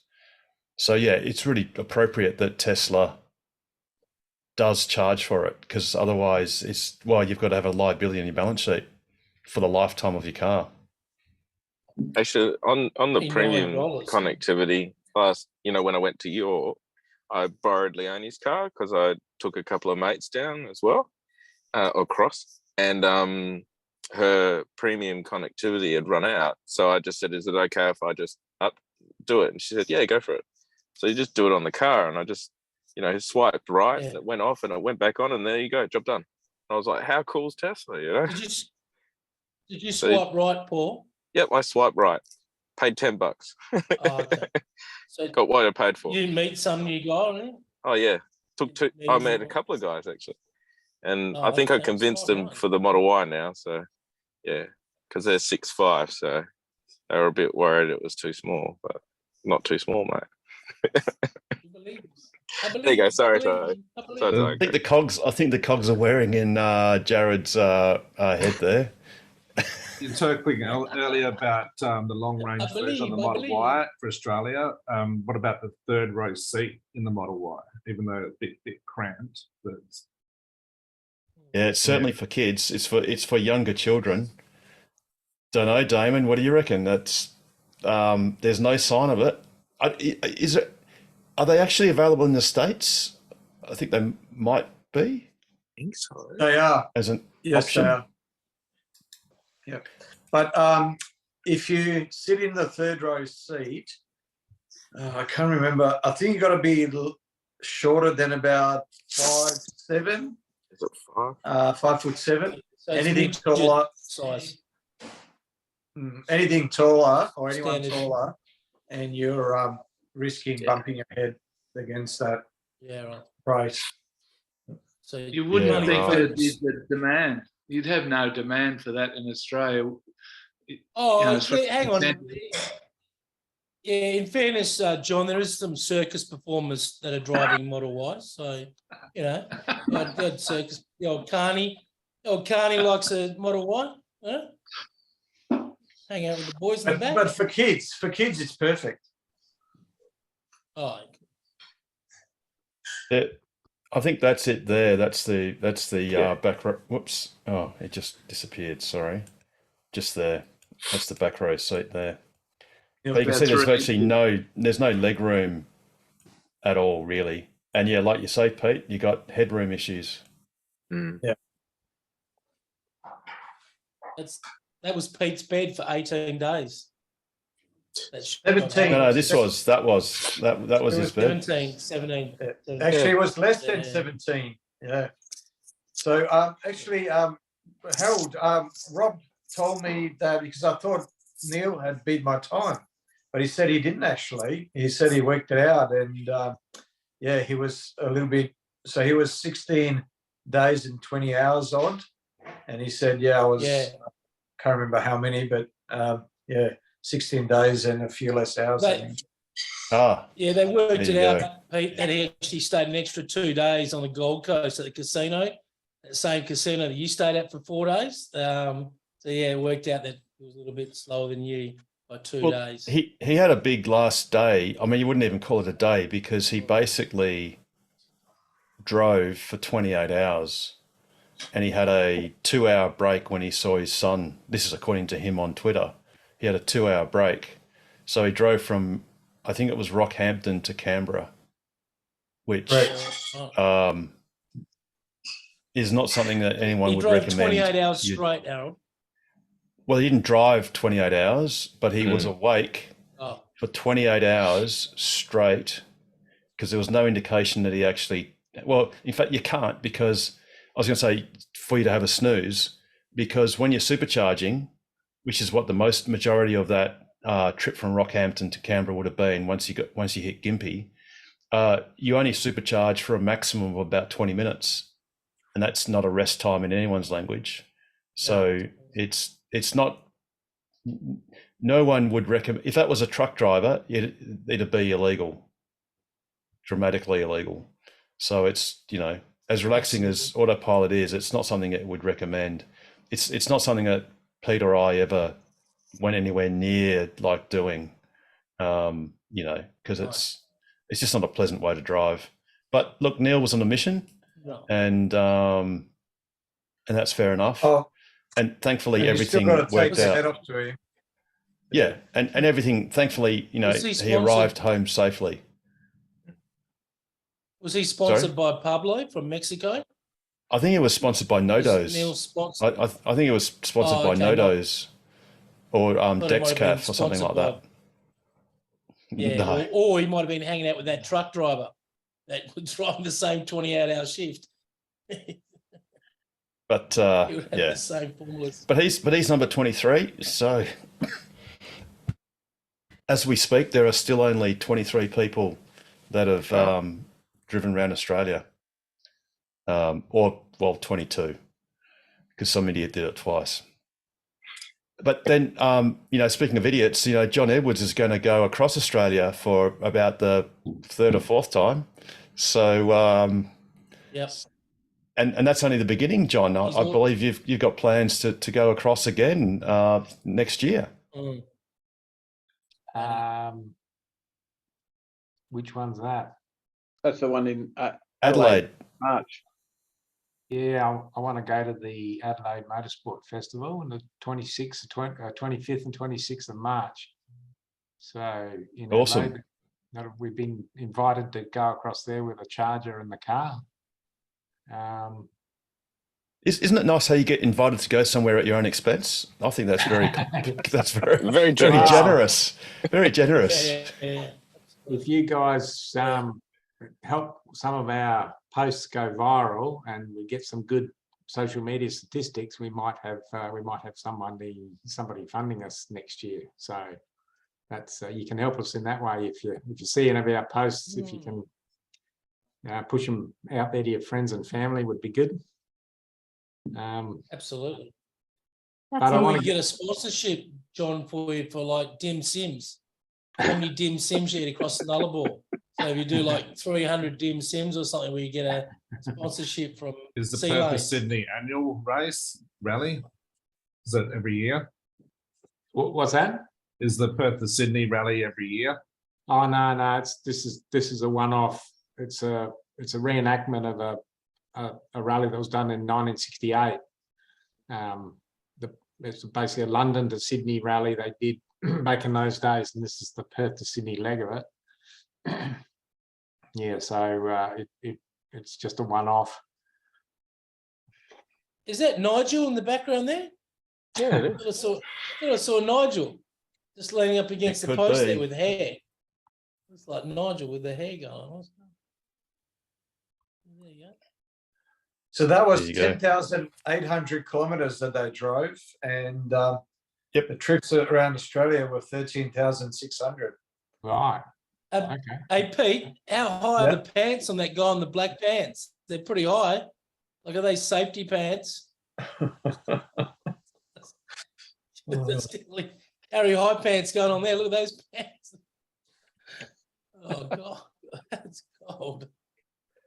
And There that's you the go. route. That I think that's the new route. So you're going to Marvel Lock, John? Yeah, we're going through Marble Lock. Yep. Lake King. Yep. Sajuna. Yep. Yeah. Mingari, Broken Hill.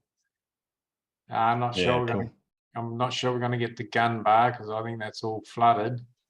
Probably get on a barge. Is it mostly on gravel or dirt? 50% gravel, 50% tarmac.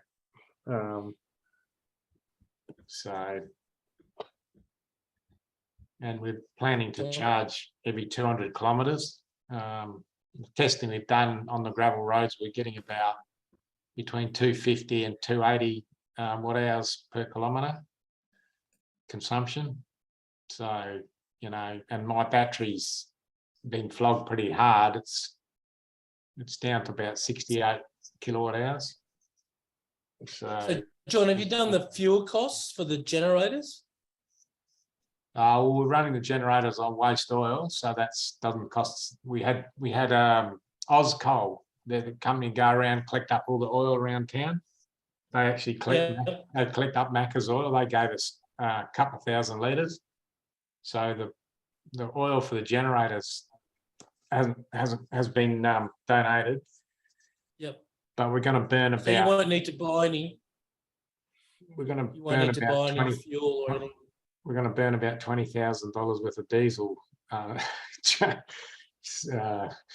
going over and coming back.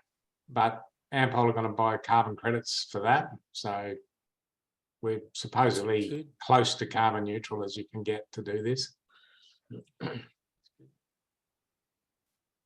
Yeah, cool. So Does you're your carrying all the economy- chip oil with you, John? What was that? You're carrying all the chip oil on board? Yeah, it's worked out. We need 580 litres. We get about 10. It works out about 10 litres per 100 kilometres, and it's 5,800 k. So we worked out 580 litres of veg oil we need, and I've got 1,400 litres we're carrying. So we've got a bit more than double what we need. But then that's for the Model 3, but I'm skulking along in the Model Y, so I'll be chipping away at them as well. So it'll be we should have plenty of oil. Hey, And John, what about accommodation? What's that? Go, Pete. What about accommodation? Yeah, accommodation was pretty tight, especially in Western Australia. So like Southern Cross was fully booked out, Northern fully booked out, Euclid fully booked out. But the organisers managed to secure some rooms for Helen and Jürgen, so they've got rooms. And then bit by bit, rooms seem to appear. So we've got pretty much accommodation all the way. I think Euclid, we might be camping at Euclid, but the rest of it and might be Norseman as well. But other than that, we're pretty right. Cool. So, John, that what did you say? 220 to 250 watt hours on the gravel. At what average speed roughly was that? So we were doing trying to do what do you call it? The road speeds, 110. Okay. But we were driving to the conditions, so some of those roads you can't actually do 110. So that was, we did that sort of south of Forestania on some of those dirt roads. We're probably doing between 90 and 100 k's an hour. It's about all we could do safely on those roads. But with those, the tyres are half gravel, half tarmac tyres, and they actually even on the tarmac, the consumptions are quite a bit higher than road tyres. So Yeah. I've done all my calculations on 200 watt hours per kilometre on average, and I've sort of been very conservative. I've got a charger every 200 k's, so you know Jürgen's pretty experienced now. He knows if he's getting a bit low, he'll slow down a bit. So I think I found on that trip around Australia, the last leg of it from Meriden to Perth, I was hit with 40k an hour crosswinds. Right. It wasn't a headwind, wasn't direct head on, but it was sort of a 45-degree angle and rain. And that was in the Model Y, and I was averaging 154 watt hours over the 13,000k. And the last 400, I was averaging 220 watt hours. Right. So 40% more because of the wind and the rain. Right. So yeah, it can make a massive difference. Oh yeah. So if you're on gravel and you get headwinds and you get rain, I mean, you could be, you could be up, 270, 280 watt hours. Yeah, well, worse than that, if we hit sand goes up to about 360, we saw. So, yeah. But look, it is what it is. It's a four-wheel drive. The Model 3 is a four-wheel drive. It is a four-wheel drive. Yeah. Yeah, but Pete, you were getting 310, weren't you, on the Gold Coast with those meter maids? when there was two of them, like, didn't they slow the car right down? Maybe you say something about that? No comment, Jared. I wish there was meter maids. There was none. There should have been some around the charger. Well, there was none. I got the last spot on the charger. I think there was about 8 or 12 spots and a Gold Coast charger, but yeah, I got the last spot. Oh, really? In the Undercover. Pacific Village, Pacific Forum. In the shopping centre, yeah. It's a nice shopping centre. But yeah, I got the last. I was there tweeting and updating the map, and by the time I did that, which took 5 minutes, there's another 2 or 3 spaces available. So yeah, it gets a lot of turnover. Yeah. No, because no one spent that long on them. So yeah. No, exactly. So if you have 12 charges, unless everyone arrives at the same time, you're going to get a spot pretty quickly. That's what we need, man. Well, you notice that in New South Wales, some of the stalls, they're 15 stall supercharger setups that are being installed in New South Wales. Well, what about that big one in California? Isn't it like 100? Is it 150 stalls? Yeah. Yeah. It's crazy shit. It is. It's just it's out of control. I've actually got the list. Of I just got to get the addresses, so you can actually see all of Tesla's.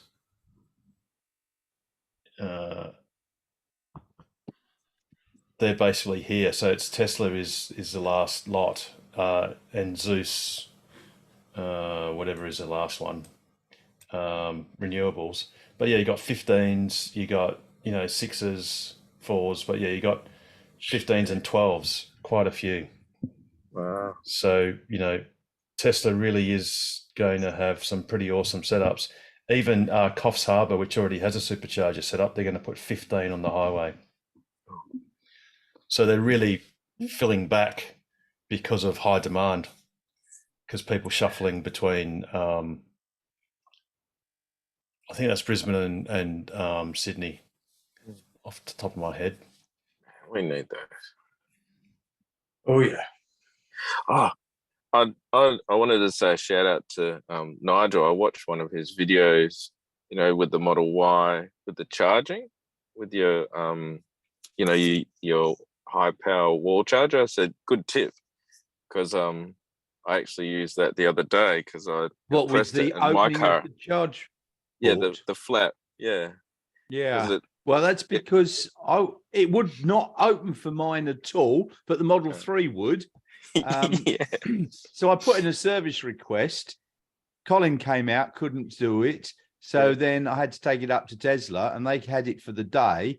And afterwards they said, well, it's sort of working now, but we've learned something. So the Tesla guys up there said, we found out that it's actually now, it only works about 15 centimeters or 6 inches away from the aerial, which is just behind. I now hold it up, press it, and the flap opens, and so does the 3 on the other side of the camera. I've got the same thing. It's quite funny. Yeah. Actually. But I was like, thanks for that. Yeah. It's just the Model 3 giving you a bit of a thing. wave to say, I know you're there. You're just giving you a little wave. Plug me in. Now I think about it, I wonder if they've done that deliberately because of that issue. Yeah. Made it local. I think it must have been a deliberate thing to have done. The same thing. Yeah. Maybe it'll stop that idiot with that little thing when we were up at the meet, walking along, opening everybody's doors, bastard. Yeah. Makes sense, actually. That was pretty cool. Hey, Harold, I've got a picture here of another bit of artillery that we're taking with us. I might just flash up on the screen for those that are interested. Yeah, pop up the big battery. Yeah, so this beast is that's an Iveco C17 1750 C17 van. That's awesome, John. What's that? It's Harold. So that's awesome. It's totally Harold, this thing. Stop it, John. Right, Stop it. So this thing, my forklift couldn't pick it up. It's 1.6 tons, but long ways the center of gravity is too far away from the center of pickup of the forklift. I could have tipped the forklift over forwards. So it's got 8 modules in it. They're 120 kilos each. So we had to take a couple of modules out, and so we could get it in there and then reinstall the modules. But it's 120 kilowatt hours of storage and 100 kilowatts of charging. So the most I've had out of it, I've had 80 kilowatts going into the Kona there. That's the most I've had out of it so far. But that's going to give us potential for 2 charges within one day while we're out there. And then we can top it up. We can charge it on single phase, or we can 3-phase, or you can actually charge it with CCS as well and type 2 as well. So we've got several different ways we can charge it. So we'll see how that goes. In the mix amongst the generators and stuff should be fairly handy. Well, if it weighs 1.6 tons, is this something you get off the shelf, John, or you design this yourself? So the Chinese mob that built this have one that they have as a standard one. It's a bit smaller, designed to go in the back of a vehicle for going around, charging cars that have gone flat. But I sort of asked them to build this pretty much to suit this van. So I gave them the width and height and everything window that I needed to fit in, and wanted to get as maximum storage as well. So it turned out 120 kilowatt hours, and it's got 10 kilowatt modules in there for charging. Yeah, so it's a pretty good beast, and I sort of see it'd be pretty useful at a roadhouse as well. You could put 10 kilowatts of solar sort of roof over that, and you can charge a couple of cars one after the other. And I think there's a roadhouse model amongst this thing somewhere. So can you charge it with DC, John? Solar, like as in solar DC, or do you just use an inverter and just charge it on type 2, I guess? Low level solar would just put the AC into it. It can take up to 40 kilowatts AC and convert it to DC. Yep. So pretty much any of those things are possible. But even just trickle charging off the roadhouse, most of these roadhouses can handle 10 or 12 kilowatts easy. And, you know, overnight or over a day, that's enough to top this thing up. And, yeah, we all know it's all about storage. If you can store it and then discharge it quickly, that's what we need for the EVs. And you've got 2 nozzles too, so that's 2 outlets. Yeah, so I can split and it'll do half rate through each one. We won't be needing to use that on this job, but yeah. Yeah, it's pretty awesome. It's very cool. Be good So to see. Oh, sorry. Be good to see how it goes anyway. So Yeah, absolutely. Go, Paul. I was just going to say, how much is it for something like that, if I can ask? So You can't afford it if you ask. It worked out about. I could afford it. It worked out about $600 per Aussie per kilowatt hour. Yep. So, you know, compared to the going rate of 1,000, it wasn't bad. Yeah. And you get a 100 kilowatt charger in that as well. That's so cool. Oh. Well, Be a new business for you, Paul. No, I was breakdown. thinking Zap and go. It could be when I get my anything. Zap Cybertruck. and go. Here it comes. Yeah. When I get my Cybertruck, man. I'd seriously Mobile love zap and goers. Yeah, it'll be needed. Good idea. No, but yeah, John's new mates, Amcharge, you know.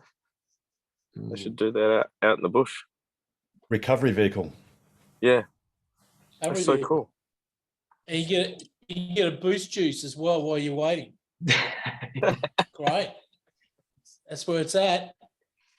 It's a shit, man. Well, here's one for you, Jared. When I did the I don't know if you remember the charge pod that was down at Arthur River. Yep. Yeah, well, when we got it up and running there, a few people started using it, and I worked out the payback period. I was charging the most out of anyone in the whole of Australia, 90 cents a kilowatt hour down there. And I worked out the payback period was 180 years, right? So that was a magnificent business proposition. But if I put a coffee machine on there and it was mandatory to have a $5 coffee while you're charging the car, it reduced the payback period to 90 years. I thought that was pretty. That was pretty awesome. That's right. And if you added a boost juice and sold a pie, probably about would have 10 years. Paid off in 3 years. I mean, no worries. Ampol will tell you now that they're not making any money out of fuel, but that foodery, that's a whole different ball game. That's paying back very well dividends. That's where it's at. No, you're exactly right there, Jared. Have you heard? Remember they came out with the credit card swipes on petrol pumps about 10 years ago, and then they turned around and blacked them all off a year later because they lost millions of dollars because people were not going to swap. They spent like $100 million. Gil Barco put me down across everywhere, lost so much money. And this is why the EV, Ampol, is going to make money out of it because, hey, you're going to stop for 20 minutes. You're going to get your pie, your coffee, your thing. And who cares? That's what they should be doing. It's fantastic. Yeah, that's no money from the actually fuel. true. A friend of mine owned 7 petrol stations, and he was earning $150,000 a year from each petrol station. And I said, well, geez, you know, how much profit do you make on the petrol? And he goes, none. That's solely on chocolate, drinks, and so on. He made nothing on the petrol. In fact, sometimes it was the loss leader. Not that I've been to a petrol station for a long time, but I remember back when I was trying to pay for my fuel, trying to dodge that the chocolate bars to give my credit card over the counter. So yeah, and then they go, "Would you like some chocolates for that?" No, fuel, thanks. Glad I don't have to do that anymore. You want fries with that? 100%. I actually That's find where that the money's at.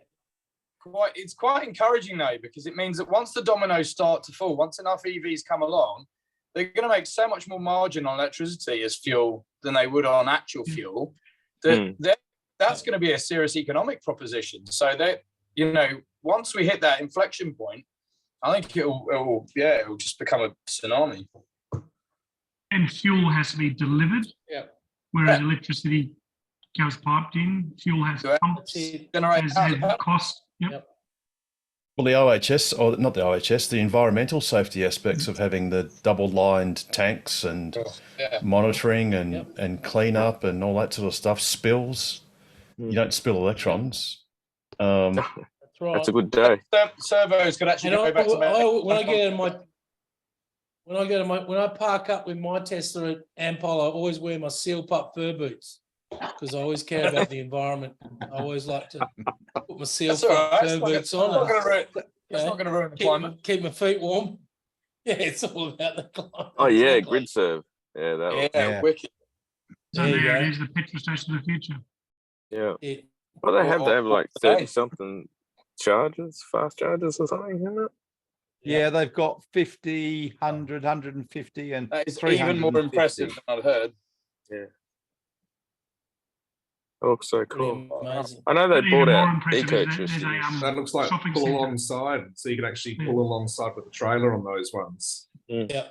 Oh, I saw a Beyond video today. It's electric chargers at what is it? For trucks.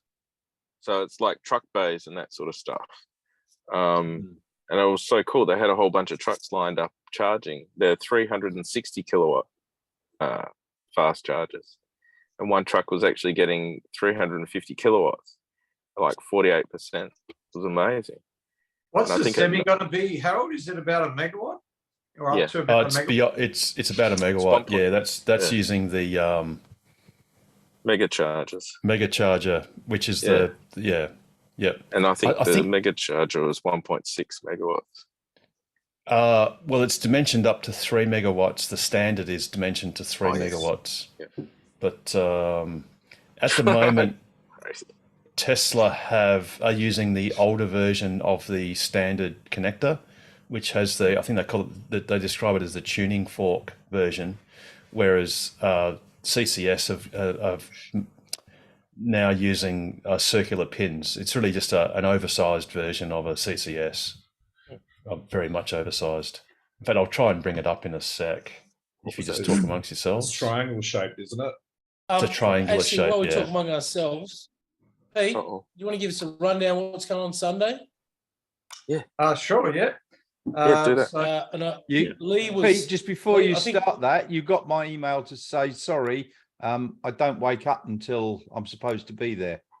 No, I got the other one saying something about fuck off. We got that one. Is that a different one? Was that... You got the one saying... Yeah, there's no way I can get up there for 7:30. Sorry. Fair enough. So anyway, I'm off to bed now, so I'll see you all later. Take care. Thank you very much. See you, Nigel. Good night, Nigel. I'll watch the next See you, video, Nigel. buddy. Thanks. See you, mate. Not grumpy bastard. Anyway, go, Pete. Let him talk. It's an inaugural Joondalup Festival of Motoring. So it's a 3-day event. Starts on Friday and goes till Sunday. So Tokwa's got well, we're hoping to have 8 to 9 cars there at least to show the public, and we'll be, so they call them automotive worlds, which is the cars are divided into different areas of origin, I suppose. So they've got the Old Blighty, which is obviously the UK. They've got the Asian Drift. They've got Route 66, which is obviously US. They've got, what else have they got? Oh, they've got the Continent, which is obviously Europe. And then they've got Down Under. So who wants to have a guess as to where Tokwa's going to be? Out of those. The arena section? Down Under. Down Under. In the European section. Well, we could argue that, it's an American company, but then they're making cars in Shanghai and in Berlin. So, Yeah, you could argue the Germany. US, Europe, as well as as well as Asia. But no, you're right. We're going in the down under section because I've argued that since we don't make the Falcons and the Commodores anymore, it's probably the closest thing that Australia has to a mass market produced car with all the nickel, lithium, cobalt, etc. Actually, on that, Pete, I actually randomly happened to, after we spoke about that, go on to Tesla's impact report. And in there, they say where they get their cobalt. And it wasn't Australia. It was from Glencore, I think. But Glencore, yeah. That has changed because Elon tweeted at one point where there was, because cobalt's got child mining sort of controversies attached to it. He tweeted that most of the cobalt for Tesla comes from Australia. Yeah, So, I happen to be looking at it for another reason, and I just happened to see that and thought I'd flag it to you. Just so we get our story straight on Sunday. No, absolutely. That's a good point. So it used to be, the cobalt used to be made in Australia. We used to come from Australia, but still a lot of the nickel, a lot of the lithium, possibly some of the iron. Hope so. Anyway, back to Sunday, Pete. Let's leave the iron. And sorry, one more thing, just quickly. And the chairperson of Tesla is an Aussie. True. Robin Denholm. So there's another. Well, you don't get much more down under than Robin and Rick. The two R's. You don't get any more than the two R's. Rob. You never get. They're bookends. Australian as they come. Well, Rob's from Wembley in West London, so I don't know. Oh, he's not. He's full Mandurah. He's my family. Mandurah patron. Grew up in Mandurah. Stole his first car in Mandurah, I believe. When he was 17, he stole his first car. Probably at the Atrium Hotel. Exactly. I think that's where they got married. In the Atrium Hotel. We had lots taken from there. In what way, Carmen? What do you mean, lots? As in luggage? No, luggage stolen from. No. We used to manage the Atrium, and there were cars stolen regularly. Okay. Well, they were borrowed. It's Mandurah, Carmen. Mandurah, they don't borrow cars. There's nothing wrong with Mandurah, Jared. There's nothing wrong with Mandurah. They take all the cars from Mandurah and they leave them in Rockingham. Great. That's Just right. some of the Mandurah's people. beautiful spot, Mandurah. Good shopping centres. Alex? It's got a David Jones. Oh, we do. We have a brilliant David Jones down here. That's right, David Jones. Anyway, back to Pete. Is it all day? What's going on? What's happening? What's happening on Sunday? So what time have I got to be where, and how many people have you got? Because Lee was looking to see if you needed another car, or okay. I don't know. Lee that was on it. Yeah, I don't know if Lee's are here or her, but put them in touch with me. Lee's a guy. Okay. But if he comes to Joondalup Bunnings at 7:30 in the morning. So I rang the organisers. So what happened is the City of Joondalup has outsourced the organisation to a company in Welshpool. And I've spoken to the guy there a couple of times. He's a very nice guy. But then I realised, so what they're doing, because there's going to be the city sprints, so they're going to have some car rallying there. They've closed off, it's right in the centre of Joondalup, and they've closed off all the roads to public traffic. And all the traffic is going to be going through the intersection, which is a roundabout on the corner of Shenton Avenue and Davidson Terrace. So that's going to create a bit of a bottleneck. To make things worse is they've said that for all the people that are showing their cars to come between 8 a.m. and 10 a.m. But reading between the lines, it seems like No one's going to have a predetermined spot. So it's going to be first come, best served. So the other clubs would have no doubt done the same. So instead of the cars being spread over 2 hours, it's going to condense everyone down to 10 minutes. To a third factor is what they've done is they were going to send out the entry passes by mail. They're now going to give them to entrance at the entrance at that intersection. So they're going to be presumably going down a list, finding your name. So that's going to slow things down. And that all would have been fine, except that that intersection is, or that roundabout, the main use of that roundabout is to serve as an entrance to the ER department at Joondalup Hospital. So where the ambulances come in. So I'm hoping that, because I've rung him twice to let him know this, I didn't manage to speak to the main guy, and I sent them an email to that effect. So hopefully they know about it. Hopefully they'll have a run on Friday and on Saturday. So hopefully by the time that we're there on Sunday, they would have sorted it out. But what time are we there? So 7:30 at Bunnings till when? What time does it finish? So 7:30 at Bunnings, and then they want everyone to go in as a group. If you want to be together as a group, you all got to come in as a group. So they want. So what we'll do is we'll meet at 7:30 at Bunnings and maybe leave Bunnings at 7:40 or 7:45, and all go as a group to that intersection at Shenton Avenue and Douglas and Terrace. And what time are we there till? What time is it? 3 o'clock. Finish? 3 p.m. 3 o'clock, okay. Hey, So you don't Pete, have to stay with your car that whole time? Hef's in the chat. Wants to bring his Model 3 LR. He said he's just in the chat. Who is that? Sorry, Damo? Hef. Hef here. Yeah, I'm in Woodvale, so I'm happy to bring the Stormtrooper over. Oh, brilliant. My newly upgraded performance wheels. So, yeah, very happy to do that. Oh, fantastic. So who have you got, Pete? By the way.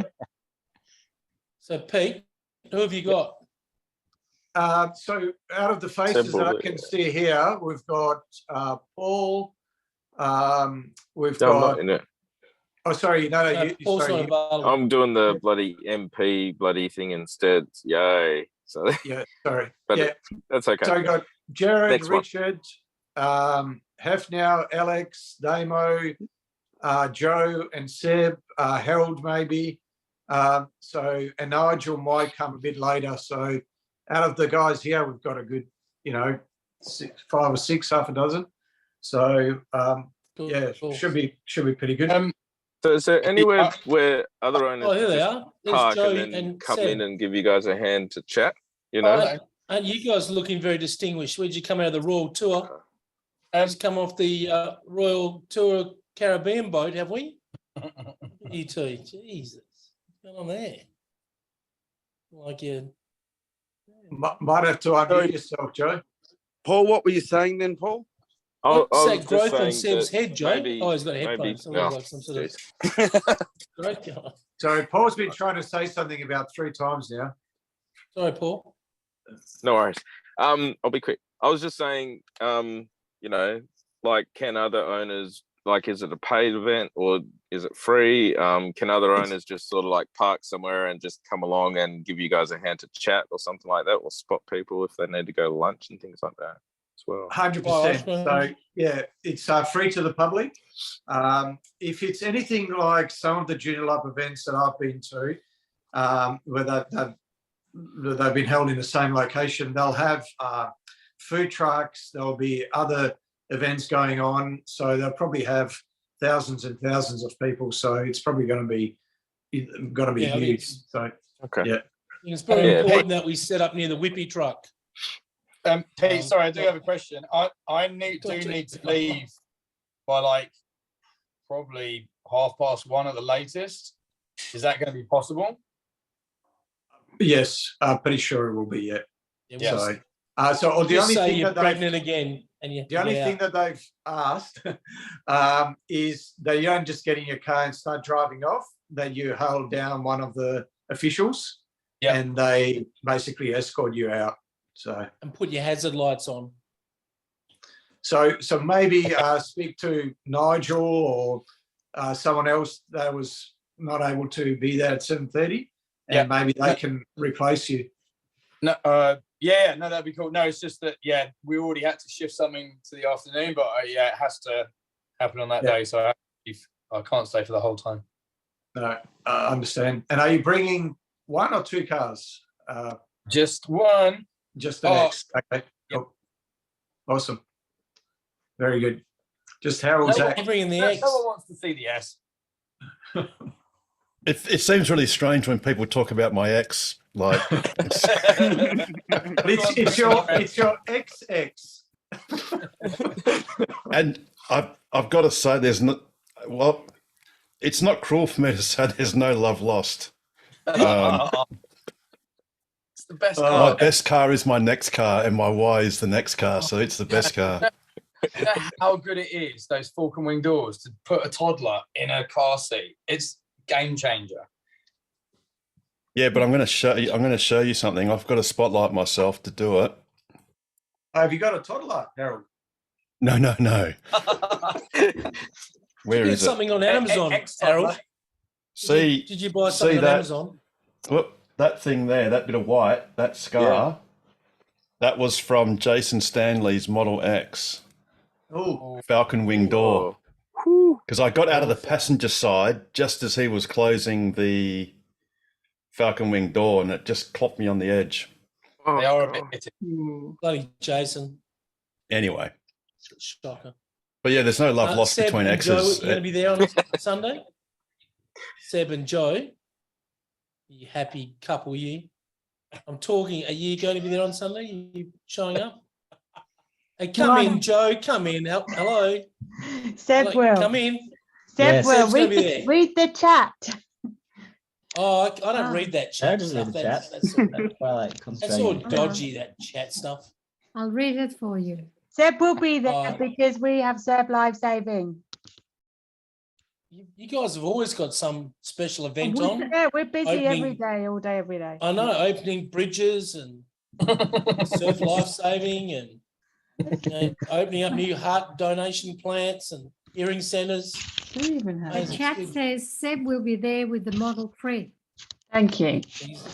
That's Joe's car. Oh, the Model 3, not the Y. Yeah, the Y's got to go Seb Oh. Life Saving. Okay, Model 3 is good.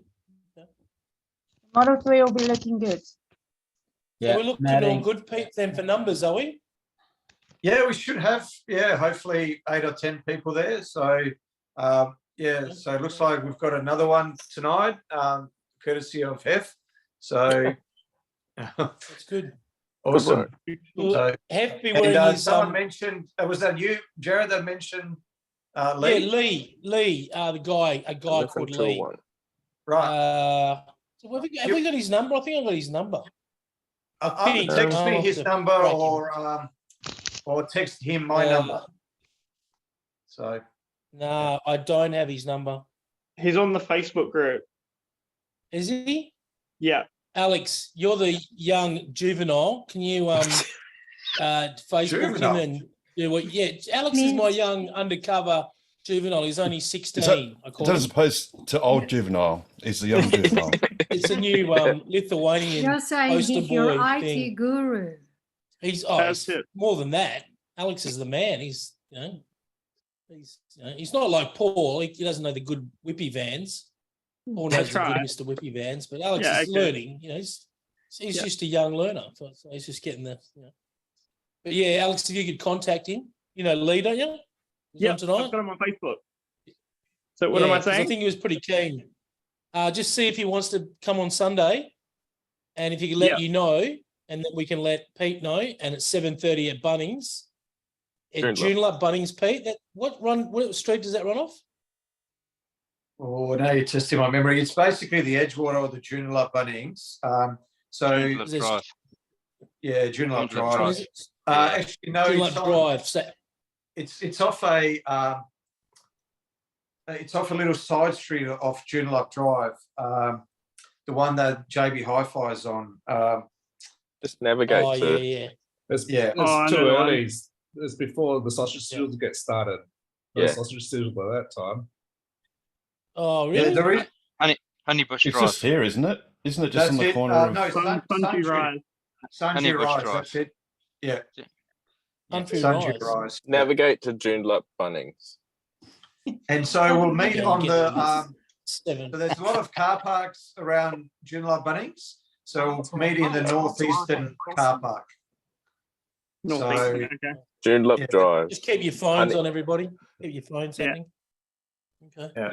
It's So right there. Harold, if you can zoom in on that car park, it's the Oh, northeastern. so Harold, one. you'll bring your Model Y, Harold? So Probably. So just go up a little bit, cool. Harold. A little bit. That's it. See that car park there? That's the one Yep. right there.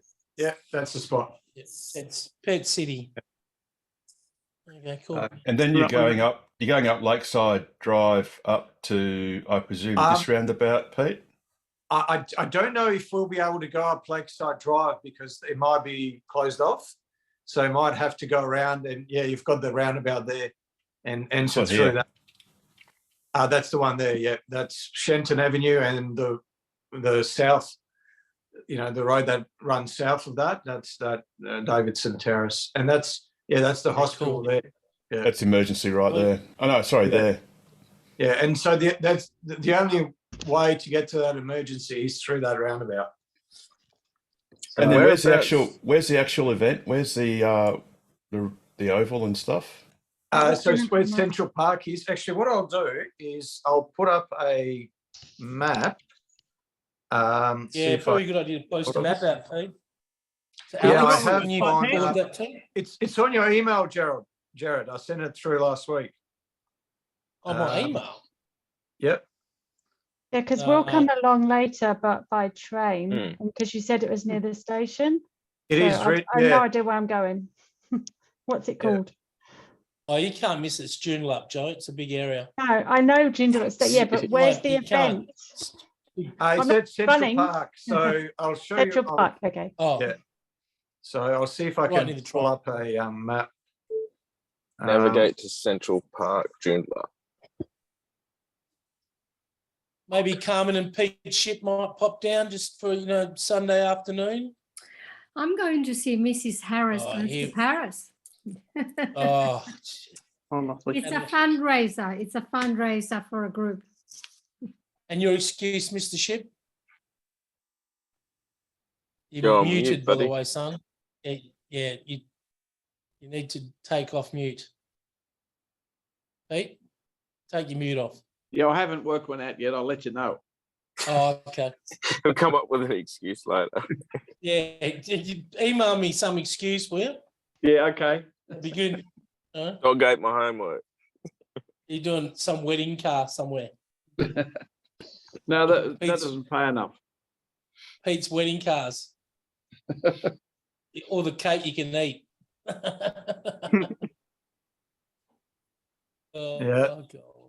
That was the people that do that sort of thing, they really earn their money, I can tell you. Yeah. Yeah. So Peter and Nigel, Peter Ship and Nigel Ferrier and I and Bruce Wyborn. We were there a good 5 hours. Wow. When we They looked paid- fabulous though together. It went well. Who had Yeah. was it your car Ship that had the wedding people in? Sure was. Yeah, It's the I star of the tried. show. Yeah, it would have the X-wing doors. That's a whole part of the whole, Yeah. I took it to Esperance for the high school ball, and it made the paper down there.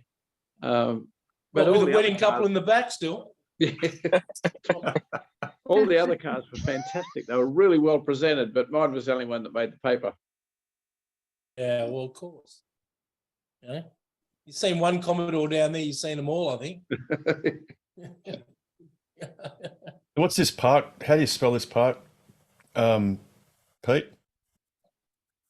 Hang on one second. I'm just putting up a map. See if Yeah. I can Something share it. Lithuanian. Share content. I never got this. All right. I never Let's got get this this. email address. So Well, I there don't it know. is. There. Can you see it? Oh, Yeah. that's helpful. Oh yeah. What's all these star? What's all Sorry, this what are we place with looking the at? stars? Where's the actual So- event? So just have a look where that big Oh, yellow star is in the down top under right, on and Dean that will Flag. give you a Oh, yeah, reference yeah. point. Yeah, so that's Yeah. that roundabout. And I mean, they've got Joondalup Health Campus written right there. So that should have sort of given them a clue about the, the ambulances, etc. So, and you can see in the red box, it says, due to road closures, you must enter via the roundabout at Shenton Avenue and Davidson Terrace. So there will be no other entrance, by car. But We'll yeah, just be following you, Pete. I'll just, what I'll do is I'll drive around, before then and check it all out. And so by 7:30, so the idea is that everyone gets to Bunnings by 7:30, so that by about 7:40 we're all ready to leave. So ideally get there before 7:30 if you can. The reason why I chose Joondalup Bunnings is because I understand some people were coming from Mandurah and a fair way away, and I had to try and think of some place that would still have, toilets open at 7:30 on a Sunday. So Bunnings was the safe choice, and it's sort of close by. But you can see all the where all the different worlds, and you can see the Down Under, which is in the left-hand side near that Dean Place car park. Yeah. So so we'll just go down Davidson Terrace, then turn right onto Boris Avenue, and then right again, and we'll be in. We'll be there. So Alex, you should be leaving at about 2:30 in the morning. Yeah, we got that. Ready to get there for 7:30.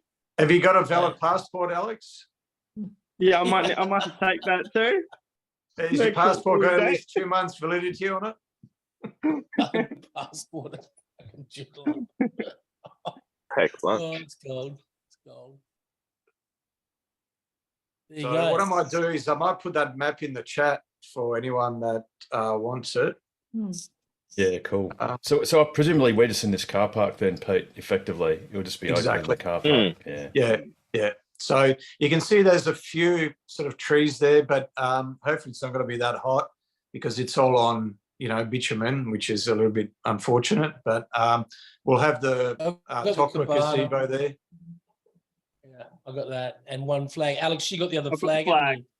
Yes, I got a flag. I've One got the flag. other one, so yeah, one I'll flag. give you the other one, so you'll have two. Yeah, so it should be a good event. And like I said, you don't have to stay with your car, from 8 to 3. Feel free to, go for lunch or take a break, and you can just lock up your car and, leave it there and go and do whatever you wish. Come back. Cool. Would you recommend taking a deck chair? Yes, definitely take a deck chair. Yeah, a few little feel free. supplies, Yeah. esky. Yep. I'll bring a little table and a couple of chairs as well. So, for some card games. well, if it's like any of the other events, we won't get a chance to sit down, but we'll see. Yeah, there we go. There you go. That'll be a good day. Great day. Looking forward to it. Cool. And the good thing is that the shops are just Joe and nearby, Seb so it's are not so very far. excited. Yeah, exactly. Yeah, and that Joondalup shopping centre, that's huge now. So, there's not much that isn't there. Yeah, I've looked at it. We'll just walk from the station. I have no idea where the microphone is. So. You just walk from the station, go through walk from the shopping station. centre. Yeah, station's just there. You can't miss it. Yeah. You can't. Joondalup, you won't be fine. And Alrighty. we'll probably just charge on the way back. But what are the charges in Joondalup? Does anyone use them? Well, basically, Joe, the most northern DC charger for the whole of the northern suburbs is Gwelup or Karrinyup. So there We'll is just go there, yeah. there is no DC charger after Karrinyup, which is absolutely ridiculous. But anyway, that's why I thought a supercharger. I mean, there are other sites where we need them more, like Jarrow or Kalgoorlie or somewhere. But Joondalup would be a brilliant spot for a supercharger. You've got a lot of apartments there, and a lot of those people can't charge. I feel like a pitch. That sounds like a pitch. Oh, it Sounds sure like a is. bit of a pitch. Here we go. Put some votes. Joondalup some needs a votes in. charger. Well, Joondalup so needs these a are charger. so Joondalup, Lakeside Joondalup, the shopping centre's got 4, 11 kilowatt AC chargers, which means that if my wife and I want to meet up for coffee, there's 50% of the charges gone. Thank God you and your wife don't meet up for coffee then, Pete. Yeah, but Pete, but you've also got 50% of the net wealth of Joondalup, so Yeah, it's right. Yeah. I wish. One other thing I wish is if I could work out how to do a photo on the chat. I don't think you can you? I'm trying to put that map up. But you can take a photo with the mobile phone and then put that photo on, or send it to Harold. That's what I do. Oh, you come and go. Oh no, Carmen's you obviously can't. done it. You can't do it in the chat. No, I just realised you can't. I can No. put it up again. Carmen's if done an you guys IT want to course take while a she's been in screenshot or Spain. something. Yeah. Is it on their website? It's on the Pete? website, yeah. That map is on the website. Alex will sort it out. Just put a link to the website. Got it. I'll try and find the link and put that up. I've got it in the hang on. Okay, In I'll the put chat? it in the- yeah, I'll put it in the chat. Hang on. Awesome. Nice work, Alex. Thanks. Good work, I'm Alex. onto it. That night Alright, school there course it is is. paying off. There it is. Okay, there we go. That's it. Good work. Yeah, good work. But that's only the website. If you want to find the map, So I'm trying to what find. do we do? There. Sand I think zone? it's- Wasn't that down the bottom? So, Paul, you be popping in during the day at some stage? I've just looked up the thing and it's from 11 till 1, so I might be able good. to afterwards. Yeah, good. I'll see. Because it's in the city, so I don't know how. Zip up the road, mate. Yeah. It's not too far in the model, in the performance. Jump on the train. Jump on the train. Get the train. That's it. Nah. Are you catching love the my train car. up, Johnny? Huh? You catching the train up? Public transport? Well, we'll drive to a station somewhere, then get on the train. It'll be easier Yeah. than trying to park. Yeah, cool. Carrying a few weapons with you when you get on the train, like Little kids, yeah. Glock or something. I was thinking more like AK-47. Machete, something small. Compact. There you go. Yeah. Nah, still Only small. public transport, you'd be fine. Mm. Daylight hours. There you go. What's this? That's a map. Oh, there's the map. It's not the map that Pete put up though. / automotive. So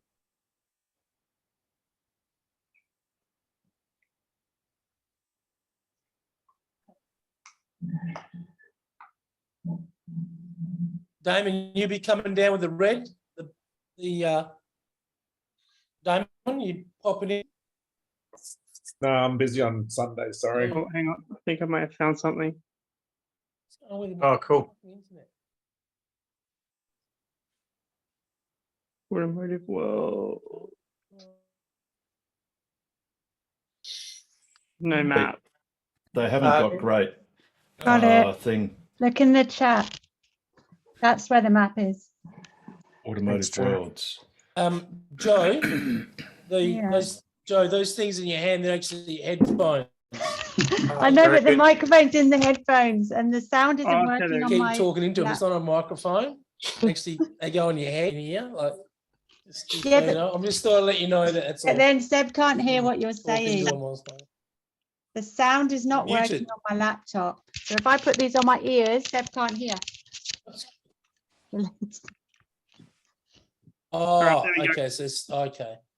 Got it. Sharing headphones. Does everyone see the map? Internet. Yeah, we can. Yep. Yeah, that's what we were trying to link to. Yeah. Yeah. So you can just take a photo of that one. Yeah, got it. Or just take the link. Yeah, we'll do that. Even better. Good work, Alex. Hey, we Excellent. found that link. It was all Joe. Credit to Joe. Work, Cool. Joe. Everyone happy? There we go. So this is the inaugural Festival of Motoring. Is that link the link in the chat now, Joe? Yes. The first one. What's that second one? Seb sent the link straight to the image. Yeah, to the map, the JPEG. Yeah. JPEG. Or For if you those want that the are page. Seb's an For those IT that are guy. coming, you should have that map on put it in as an attachment on the last email that I sent out. So you should all have Maybe it on. send that. Hey, maybe send that email out again on Friday. Who did you send the email Advise a to? few people. Yeah, I thought I'd seen that before, Pete. I think that is included in that email you sent out. Yeah, it was an attachment. Yeah. Did you send the email to us, Pete? Pretty sure I did. Yep. I didn't get it, Pete, unfortunately, for some reason. Oh, you didn't get it. You get the email. Is that the one that came from Medicare? That's the Medibank? one. It was Medicare and Optus. It was, No, Medibank Private. Medibank and Optus. Medibank Private. Yeah. Medibank Private. Yeah, I got that one. I've already been threatened with having them divulge, the hackers divulge that I had failed hair implants and didn't work. And they were going to try and bribe me about it. I thought you were going to do another finger story. Threatening to say, what is the real story with the fingers, Harold? That's where they're going to divulge that. They bribed me with having liposuction, so it's all right. I mean, it's not my fault that I can do this, and it's just like, you know, I've got no brain, basically. Anyway. All right, on that note, nice everyone. And Paul's off. He's gone. He's had enough. I've got to go to bed. I really want to hang around, but I'll see the rest of this tomorrow morning on Yes, the you will. YouTubes. I promise to stay up, so I publish it as soon as it's finished tonight. Oh yeah, if you don't, then I even get a text from Joseph. So Don't worry, I get texts from Joseph right. at about 6:30 in the morning with questions about and comments about Ask Us Anything, so it's all good. Yep. I got Big one shout out at, to you, Joseph. Yeah, thanks, buddy. He'd sent me one at 5:30 last time. Anyway, I've got to go to bed. No, All right, go. go. Okay, Cheers. Good night. Bye-bye. Joe, you were going to ask something. Yeah. It says we need to register. Is that you're registering all the testers, so we don't register ourselves? So what I did is I rang the organizer and I said, look, how do you want it done? Do you want us just to register as a club, as a one-off, or did you want every single person to register individually? And he said, well, it's really up to you. What do you prefer? And I said, look, we're easy, but all the other events that we've done, we've just registered as a club, because you may get people like Nigel said he won't be able to be there at 7:30. You may get sort of people last minute, and then we might have to be swapping in for other people. So I just said, look, if you're sending out the passes, send me a dozen of them, and I'll just hand them out, and I'll know on the day, you know, who's coming, who's not. But yeah, they're going to hand out the passes, the entry passes at that intersection. So, so no, you don't have to. I've registered a dozen cars with them under TOCWA, so that we should have enough to accommodate everyone that's nice enough to volunteer their time. So, oh, sounds good. Yep. Where else got cable? Cool. Well, I've cancelled my my haircut, Pete, so I should be able to make it on Sunday. Woohoo! Awesome. Very good. Thank you for coming. I know I'll let it go a bit long for a bit. You know, it's okay. I'll survive. Yeah, well, you know, whatever it was going to cost you, if you just, you know, prolong it till next month, you can get double the value, still get the same amount. That's right. Twice the value from one hair. It's all good. Yeah. I've been trying to tell my wife for ages, what's the point of taking a shower on Monday when I can just take one on Sunday and take 7 days worth of that all at the same time? But, you know, I did start with that, and then I said, what's the point of taking a shower in January when I can just take one, you know, in February? And, you know. No, what's the point in February? That's a short month, Pete. So that's just a waste. That's actually, spoken by someone who knows. It takes one to know one. So. Yes. Oh, you'll earn brownie points for that one, Pete. That's why he lives in the doghouse and sometimes sleeps in his car with the dog. Alrighty. Have we got, as we go from the from the ridiculous to the sublime, or vice versa? Any questions? Especially anyone new, like Hef, or anyone? If you got any burning curiosities about these awesome cars? I had one a year. I think I'm good. I'll see you on Sunday. That's code for you're going to ask us on Sunday. Yeah. Nah, it's all good. No. Tell us a little bit more about your car, Hef, and how you got to getting a Tesla and how it came about and what you had before and a bit of a backstory. I've been following Tesla for like 10 years. Wow. Since the the growth and the almost the third quarter being bigger than the whole of last year, of the previous year for the last sort of 7 or 8 years, and I thought, what's all this about? And then I went over to drive a Model Y. I took it on the pre-planned route, put my foot down in this Model 3, not Model Y. And I put my foot down, and it reminded me of like a childhood roller coaster. That feeling in my stomach, and I was like, oh my god! I just as soon as I got back to the showroom, I just placed the order, and that was it. And it was just oh my god, this is a game changer. And every time I've had the car for about 13 months now, and every single time I go out in it, that car puts a smile on my face. Every single time. Never gets old, does it? Never gets old. But you said you've been following Tesla for 10 years. Have you been invested in Tesla for 10 years? That was going to be my question as well. Unfortunately, only 3 years. But no, I made a nice boat. 3 years is still good. Yeah. You're still probably 5 times your money or something, are you? Yeah. Yep. Have you done the speed boost on your car, Hef? Yes, I have. So I've got acceleration boost, ceramic coat. I've upgraded to performance wheels, spoiler, and enhanced autopilot. So you basically got a performance. Yeah, pretty much. I'm not done yet, but performance in the making. But I'm getting there. But yeah, absolutely love it. It's just a game changer. It's just awesome. Yeah, it's just amazing. It's just the beginning, I think, isn't it? We're at the precipice. Well, Hef, since IPO, this is a great video that was done by, or it's a graph really, done by James Stevenson of I Cannot Underscore Enough Twitter handle. And it goes a little bit like this. This is actually showing the cumulative net income since Tesla did their initial public offering a bit over 10 years ago. And it goes like this.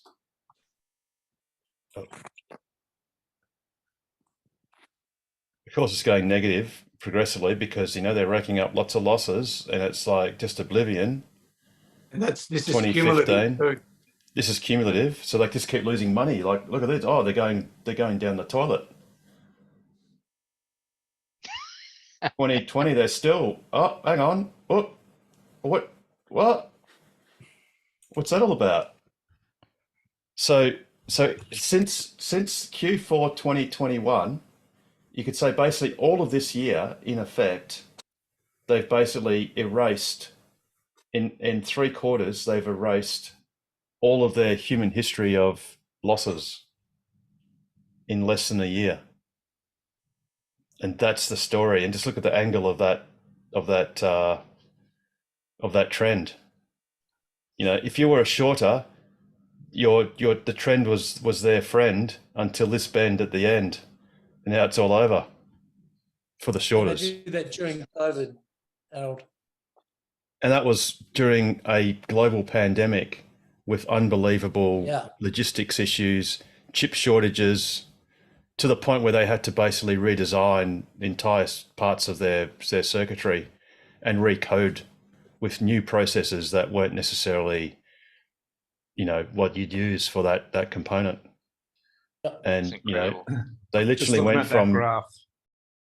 Just looking at that graph, I actually bought Tesla shares June 2019. June, which Right at is the bottom. Q2. There you go. Right at the bottom. That's when I bought Tesla shares. Oh, I mean, it's not the share price, but it's No, it's that's- what they've earned. But They had 6 billion in debt. Not in debt, sorry, in retained losses. Yep. In retained Harold, losses. I just put James Stevenson's revenue chart in the chat. If you put that on the screen, that will give everybody a really. This is Yes. kind of like this is quite One step scary. ahead of you, just putting it up now. Yeah. Yeah, I got This- it there. I mean, Got it, Pete. Got it. Oh, you got Yeah. it? Cool. I mean, look at that. That's just like, for me, that just seals the deal. I mean, Hey, any doubters, look at that. Hey, Hef. Yeah. Hef, I've just got a question. I just got a question for you. Should you not be landing in that plane that you're in right now, or you're just going to keep hovering around over Perth? That's good. So Yeah, it's bring about that time thing I, down, it's or about time I need to take the autopilot off, I think, actually. yeah, I was just wondering how long you're going to be hovering for. Yeah, it's a bit If scary. we're for talking passengers. Tesla I thought you were stock lining right up now, the runway there. there's got to be quite a few people shorting right at the moment because it's down from a few months ago. and to tell you how much the market sort of knows, right at the bottom of that earnings was when Tesla was the most shorted stock on the US stock market. it's Yeah, but they've split. 226.92. Haven't they split the stock, Pete? Yeah, 3 for Has 1. that stock been split in Sen, hasn't Yeah, it? but it goes by it goes via a they adjust for the Yeah. splits. They reprice everything. All of the history of Tesla, if you look on any share trading platform and look at Tesla's history, it all gets repriced to the current split level. So I think Tesla IPO'd at $50, or no, it wasn't 50. I can't exactly remember what it was, but it now looks a lot smaller because they adjust for the 15 times split. Yeah. So it's 226.90. I'm going to bed, guys. Sorry to butt in. I'll see you guys on Sunday. See you, Alex. Not Alex. Take care, Yeah, mate. Alex. Yeah, see you on Sunday. Yeah, no, Good night, Alex. 7:30, before 7:30 for Bunnings. Before 7:30, I'll be there. Awesome. See you then. All right, see you, Pete. See everyone. See you, mate. See you, See you guys. Which is 227. But yes, James Stevenson, he's got some great. He's got a massive Excel spreadsheet model of Tesla that he goes in with amazing detail. Although, like he said, every forecast, the first law of forecasting is that every forecast you make is going to be wrong. But he obviously tries to make his less wrong than most. But yeah, I mean that Less wrong. less. Well, yeah, and that's all it is. That's what's his name? Elon's brother, Kimball. Kimball, was asked about Elon and his foresight, and he said, look, he'll be the first one to admit that he doesn't have all the answers. He just tries to be, less wrong. He'll make 50 decisions in a day, and he just tries to make sure that at least 25 of them are, right or not wrong. So there you go. Tries to be less wrong. So we're all And human. that's why Tesla can in Q3 this year make more money than all of 2017, and not much less than all of 2018. How good's that? But of course, all of that is prefaced with The previous comments were general in nature and shouldn't be taken as personal professional advice. Listeners should seek their own independent assessment from a qualified advisor and not rely on the general nature of information in this program. Oh! It's on. Who was that? Oh, it is. You're right. Yeah. I'm in. Anyway, that was just a couple of idiots being happy about Model Y being released. And that was a great moment. On YouTube, youtube.com/Tokwa. Actually, Harold, while you had that disclaimer up, so this is a really interesting chart. I'm going to try and share it now. Can you see that? Yes. Okay, so this basically shows, so charts the MSRP, so that's basically the average selling price or the recommended selling price in the US for cars. So it obviously goes from 0 to, 140 grand. And then on the vertical axis, it's got the percentage of cars that are sold at each one of those price points. Right. So the average price point for a Tesla at the moment in the US is around 60 grand. So you can see that there's less than 5% of all cars sold in the US are sold at that price point. But if you half the price of the car, so Elon's talking about a $30,000 car as in terms of the next generation, if you follow that up to 30 grand, you can see that you're at 50%. So you can basically grow your total addressable market tenfold by halving the price of your car, of your next generation car. So a tenfold increase in, your total addressable market is half the US market versus 5%. And that's with a 20,000. How many thousand? Oh, half it. That's a $30,000 car. Yeah. Yep. $30,000 US car. Yep. Yeah. Yeah, absolutely. I thought I saw somewhere mentioned was for every $5,000 increase or decrease, you'd either decrease or increase or double the amount of sales, or decrease it by half, every 5,000. Yeah, and according to our chart, that'd be pretty much spot on. So if you have a look, have a look at where you are at 60 grand and just over 60 grand. And then you go to just below 60 grand and you're going from like 5 to 8% or 9% or something. Actually, not quite, but yeah. Yep, absolutely. Yeah. So the market is very sensitive to, to the outright cost of the car. A few $1,000s makes I think that was one of the reasons why they increased the Model Y when it first came out, wasn't it? To reduce that initial surge of demand, try and slow it down a bit, because there's way too much demand, more than they expected. Yeah, more than they could cater to. So might as well increase the price. Just all it means is most of those people wouldn't have gone to another car. Many of them would have just decided to wait, or, spend a few extra months saving up and spend the extra few grand. Well, and it's not healthy having a 12-month backlog because it annoys the customers, and it also is a future risk because of price inflation with raw materials and labor costs and all that sort of stuff. So it's just not healthy to have such a big backlog. I was talking earlier about my co-worker convincing his wife to buy a Model Y. Well, she had a RAV4 on order. They pre-ordered it last December for a 2022 model. They're still waiting for it. There's been delayed because of production or whatever for Toyota RAV4s. The point that there's no 2022 versions anymore. They need to go to 2023, and even though they've got a deposit, for some reason they're up for an increased price because now it's 2023 model, not a 2022, and so it's middle of next year now, and I was like, well, definitely just go for a Model Y. You get it before what you're initially wanting. Yeah.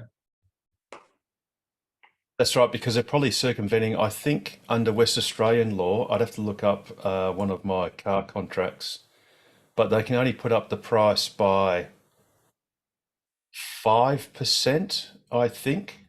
But you might be right, Damon. If they do the technicality of, well, that model no longer exists, what they'll basically say is, well, you're more than entitled to rip up the contract and just walk away, but we know you want it, so you're going to pay for this different model. It's a different model year, different price. Yeah. So makes it even easier for my co-worker to convince his wife to change to Model Y. Yeah, absolutely. For those, say, Joseph in particular, who watches this program very intently, I had mentioned earlier about, the mega charger charging, and that Tesla had, sorry, just to circle back before we expand this other thing. The actual image was this. So this is the actual the mega charger standard connector, and there's a couple of different views of it, and that's the front view. It's basically circular pins. It's just like the CCS effectively, and then you've got some control pins and earth, and that's the big connections at the back of it for the truck inlet. But this is Tesla's version, so that's the tuning fork version that Tesla had used, which was the version before this one, and that's the one. This is the one that seems to be fitted on the Pepsi Tesla semis, and the mega chargers that have been out in the wild have got this connector. But of course, it's not that difficult to swap the guts of the receiver and the cable to this one, and that's hopefully what Tesla will do once this becomes the official standard. You'd have to, I don't know, but aesthetically and probably for other reasons, that triangular shape looks a lot more desirable, wouldn't you say? Yeah. Especially that other photo that you had. Yeah, so yeah, that one, and in fact, I thought I had, I haven't included the one where they're actually holding onto it, but it's a bit hard to get a sense of scale. They are both quite large, but not that large. But yeah, I think, yeah, it's, I don't think it really matters too much. But I think the reason why Charin didn't use this one was I think Tesla had patented it, and there was a bit of an issue, potential issue, and they weren't comfortable with that, so they decided to go with this one. But either way, I think Tesla's not going to make the same mistake or allow the same mistake to be continued to be made, which is having a dichotomy of charging connectors for the trucks. They really need to have a unified standard, and I think it's all but certain that Tesla will retrofit those few, like handful of trucks that are going to be out there to this. Oh, sorry. This standard as soon as it becomes ratified, which I think is by the end of next year. So it's just that Tesla, as usual. Sorry, I was just going to say that triangle one look like the stats can take 3,000 amps at 1,250 volts. Yeah, it's over 3 megawatts. It can do 3 megawatts of 3 megawatts of charging. Over now, positive. I made about £5,000 today. Oh, sorry, someone's Someone's got their mic, and that might have been that one. Okay, so yeah. So anyway, that was just winding back. I did eventually find the images, so sorry about that. So what we were talking about before, I rudely interrupted that previous flow. We've all forgotten. Joe's trying to say something, Joe, but you're mute. We can't hear you, mate. Sorry, not Joe, Seb. I mean, we can't hear. You're not on mute, but something's muted. Does that work? Yes. Yeah, that's better. Yep. Yeah. On Sunday, I'll bring this along probably. It's usually working charger. Got it replaced today on the warranty with the V3 charger. Unfortunately, the instructions were meant to be to retain the 32 amp cable that was on the bottom. but yeah, if anyone or would like to use it for parts or a spare charger, I already spoke to John at his workshop briefly about it. He was like, well, if no one else wants it, then he'll have a look at it and test it out. He's got 2 on his wall already, but either that one would serve as spare parts or. So it's not working, Seb? It usually works, but that's not good enough when you're at home. You just want to get it. Yeah, no. So what it is the control pilot has actually broken. It's fractured because the way they wrap the cable is too tight. So if you'll find if you coil it in a loop or twist it when it's plugged in, it'll go from working to not working and vice versa. It's unfortunately an extraordinarily common occurrence with those cables that have been used a fair bit of, or the charger. It happens. Is that what all the happened time. to the? Is that what happened to the Williams charger? You know, the HPWC that was there before the No, supercharger. I think they just removed it to stop freeloading. And No, but remember it was pulled out a bit, and there was a problem with the connection. Oh no, so- that's different. Yeah, that's another thing. Because the strain relief isn't very strong, people will tug on it too hard, or they'll whip it, and it'll pull right out, and the actual thing actually starts pulling out of the terminals.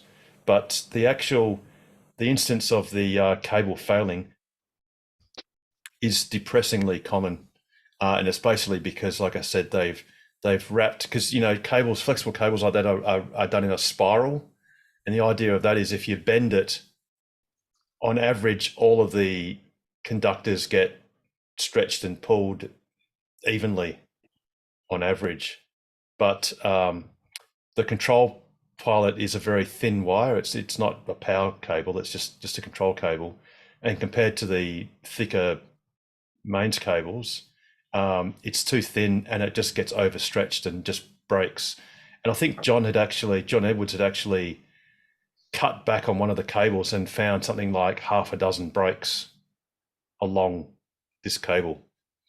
So yeah, that'll be the problem, Seb. It's not the electronics. So the actual box itself will be perfectly fine. If you procured a new cable for it, cable and head, it would work perfectly. But anyway. Well, I thought even if I'm not going to be replacing, I thought it'd be worth sharing that information or the kind of problem on the call for others to be aware of. And a related, topic, our UMCs, it's the one that came with our Fremont one. Not sure if you better see it on the call. There is a slight bump. Hang on, let me just spotlight you. Yeah, you can see it just behind your thumb. Yep. Yeah. There's a bubble. Is that a cut or is it? It's hard to tell. It feels like a bump that shouldn't be there. Hey, it's not. Does it still work? Does it work so far? Yeah. Yeah, right. But has anyone else seen it? Had one? Considered it a danger or no? Not noticed. The UMC has a RCD, residual current device inside, so it'll be perfectly safe. So there's no danger of electrocuting anyone. I mean, did you notice it when you first got it, or you've only just noticed it recently? Well, just recently, given that started renting out the car and therefore looking more closely at things. Stuff. Yeah. Yes. So I dare say it was probably there all along. It's just that unless you look at it closely, you just wouldn't notice because you got no reason to look closely in particular. No. Okay. But yeah, we'll put it back into use. Yeah, it'll be fine. It'll be fine. It might have been some sort of lump of whatever that was. Obviously, it's encapsulated under the outer rubber cover. As long as the conductors aren't sticking out the insulation. Exactly. And my last point related to the Model 3 being, well, Fremont one, had it for a few years now. We are due for definitely getting new tires this week. And just a FYI, we're going for the Michelin Pilot Sport 5s over the 4s. And I I read a little bit, didn't spend more than a few articles where that reviewers are saying that the Part Sport 5s are similar or better in some ways to the Part Sport 4s, but newer doesn't always mean more expensive. In this case, it is actually cheaper than the Part Sport 4s. So has anyone else been looking at tyres recently or might need to? Keep that in mind. I know Rob has just got some new tyres for his Model S. So I know he's been looking at tyres. I forget, he went somewhere down your way. Could be Jack's Tyres, that's where we're taking it. They are the best, had it in stock pretty quickly. Right. Best price. Okay. Yeah. $7 I cheaper remember than a what few Tesla months offering. ago, people were talking about Costco and the discount that you get on the tyres at Costco outweighs the membership cost or something. Compared that, but Jack's is like. Yeah, they're pretty good. Yeah, it can be pretty close, Damon, but in this case, Jack's still came out a bit better price and Closer. definitely way closer for us compared to having to head out to the airport. Without naming a particular outlet, definitely ring around, because someone that I've been to before that they'd known business with, they were $100 per tyre more expensive than somewhere else that I just called a second place just to double check, and I was shocked that the place that I'd been going to were charging $100 per tyre more. Yeah, that's no good. What did it come to? 1,340. 1,340. Four donuts. 4 donuts for Model 3. Oh, that's our speaker. Just ignore that. All right, I'll stop speaking now. Yes, bit of maintenance on the old Model 3. Good to check in with people's opinions on the charging. And yeah, hopefully no issues with the warranty replacement of our V2 or charger with the V3. Yeah, the V3 one. Well, the V3 is awesome because it's Wi-Fi, so you can do all the settings through the web page. Yeah, and if anyone's looking for rim protectors or whatever, I highly recommend Alloy Gator. I've had those on for well over a year now, and they've helped protect the rims from curb rash and stuff. Yeah, much better than other brands. I don't need them. The renters need them. Probably you want to have protection if you're renting it out. Yeah. Yeah.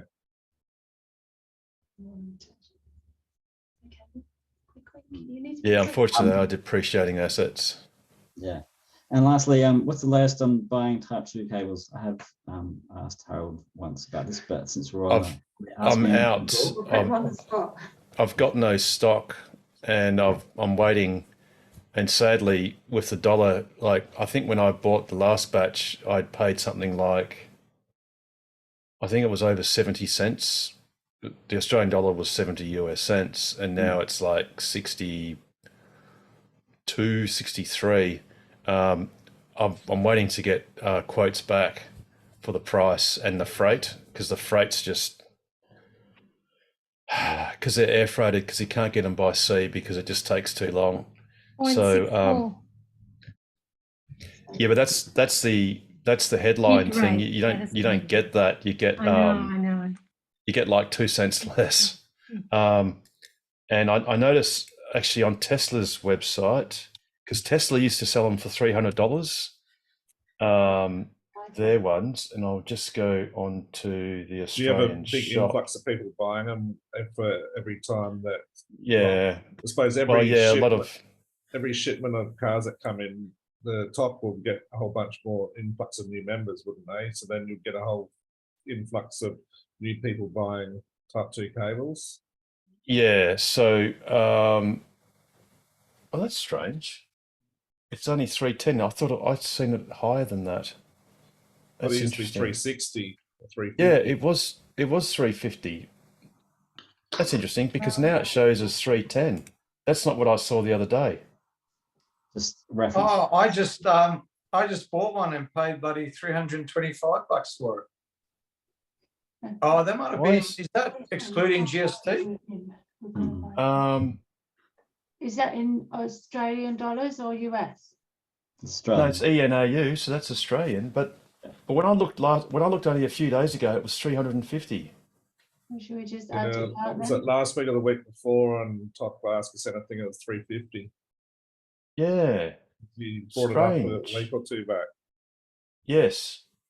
So maybe they got another batch, or maybe they've got it through sea containers, like through sea shipping rather than air or something. That's strange.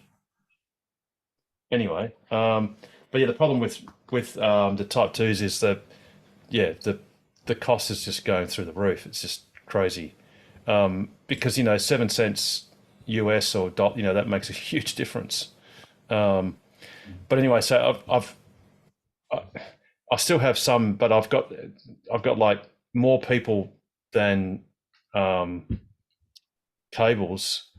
And the other thing too is I've got to keep a couple back in case any break, or we need to lend out to people for road trips and stuff.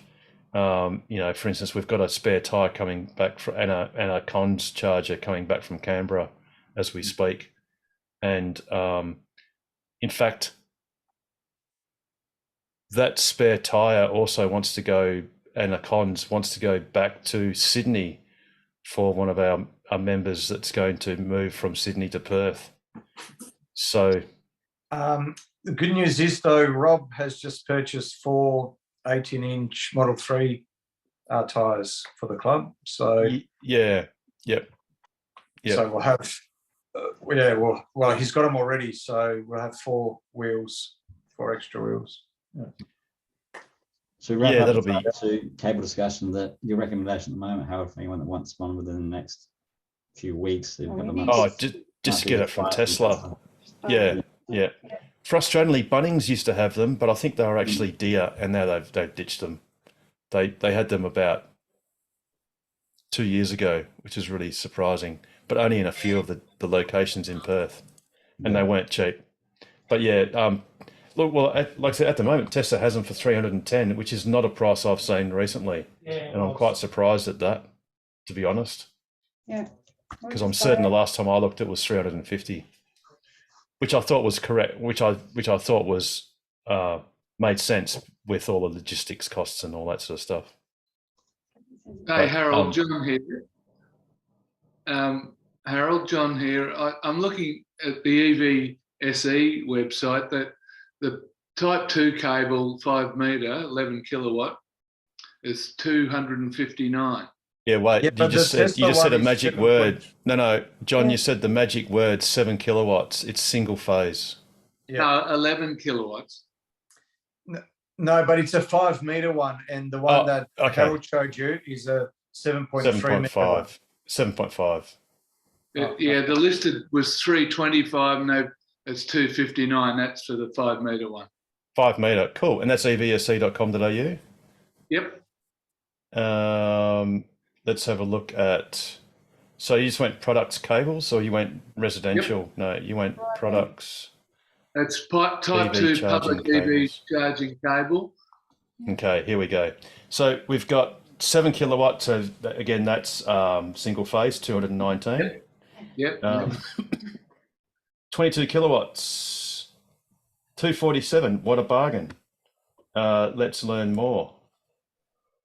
5 meters. Let's go 7 meters, 335. Okay. Yeah. That's a like-for-like price. Yeah. That's a like-for-like. So yeah, if you go 7 meters, it's 335. If you go shorter, that's cool. But you've also got to, I think that might include, I don't know if it includes freight. I might just go off. I might just go off and just see, just in case it asks me for an address and stuff. It's free shipping. No, it's actually got free shipping according to free shipping. As has the Tesla one too. Yep. So look, if you only want 5 meters, which is perfectly fine for any. If you park in the bay that's the correct bay, then it will always work. the reason why we've always sourced the 7.5 meter cables is, frustratingly, you can often be iced, and then at least there's a scope to charging at the next bay, even if it's unfavorable. So the most unfavorable would be if you are iced and the spare spot as you're facing away from the charger was on the left, or if you're driving towards the charger on the right-hand side because your charge port's on the left and you've got to reverse in. So that's the least favorable. And I've actually done it where I've been able to go two bays away and still plug in. So that's where it can be useful. But how many times that happens, it's pretty, well, it just depends. The thing is, though, that extra 2 meters will make a difference in those rare situations, but you won't notice the extra 2 meters in your boot or anything like that. It's, no, a that's couple of right. extra, But I just checked my invoice and I bought it on the 16th of October, which was 10 days ago, and it was 310, including GST. Oh, cool. Yeah. So there you go. Maybe there was a glitch on their web.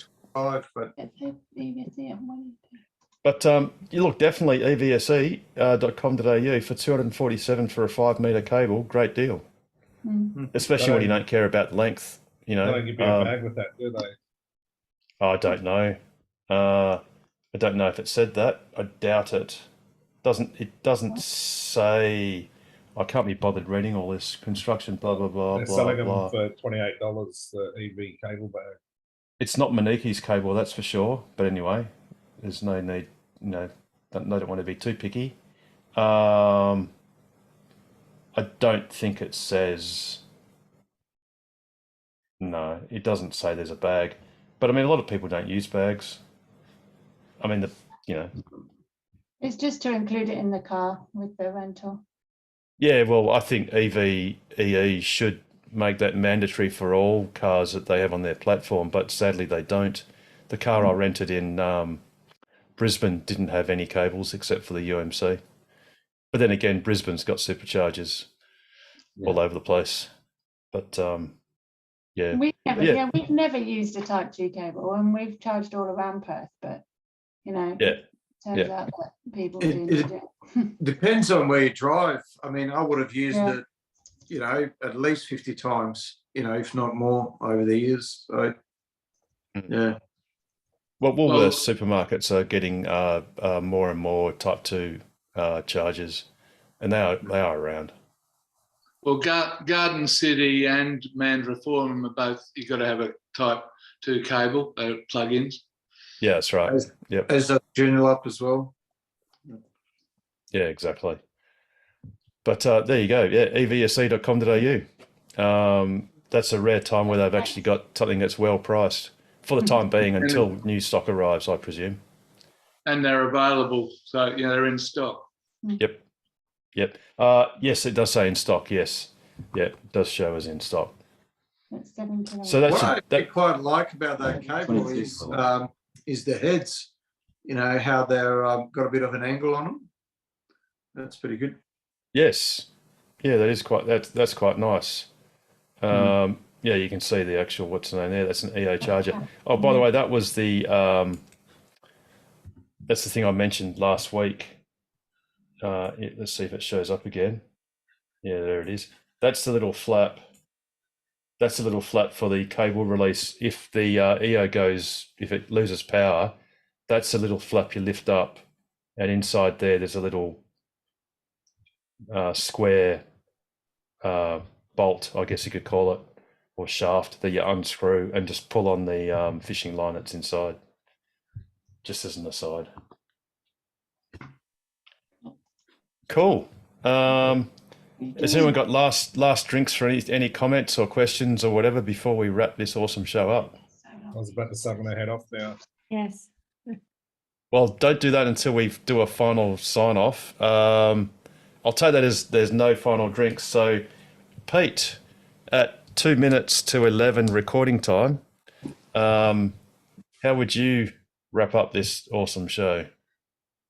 As if I always, didn't know. as always, stay safe, stay sustainable, and stay ahead of the curve. And the But best thanks, way to Elon, do for that, watching. the best way to do that is for Elon to watch every episode and take notice. And the best way to do that is buy a Tesla, join TOCWA, and ask us anything about accelerating the world's transition to sustainable energy. And making the also, future awesome. And making the future awesome, and attending the Joondalup car show on Festival Sunday. of Motoring. Festival of Motoring on Sunday. Look forward to seeing you then. And if not, then definitely at next week's Ask Us Anything. Take care, everyone. Have and we'll fun, see you guys. next week. Good night. Yep. Good night. See you all Sunday. Take care. Bye. See you Sunday, Damo.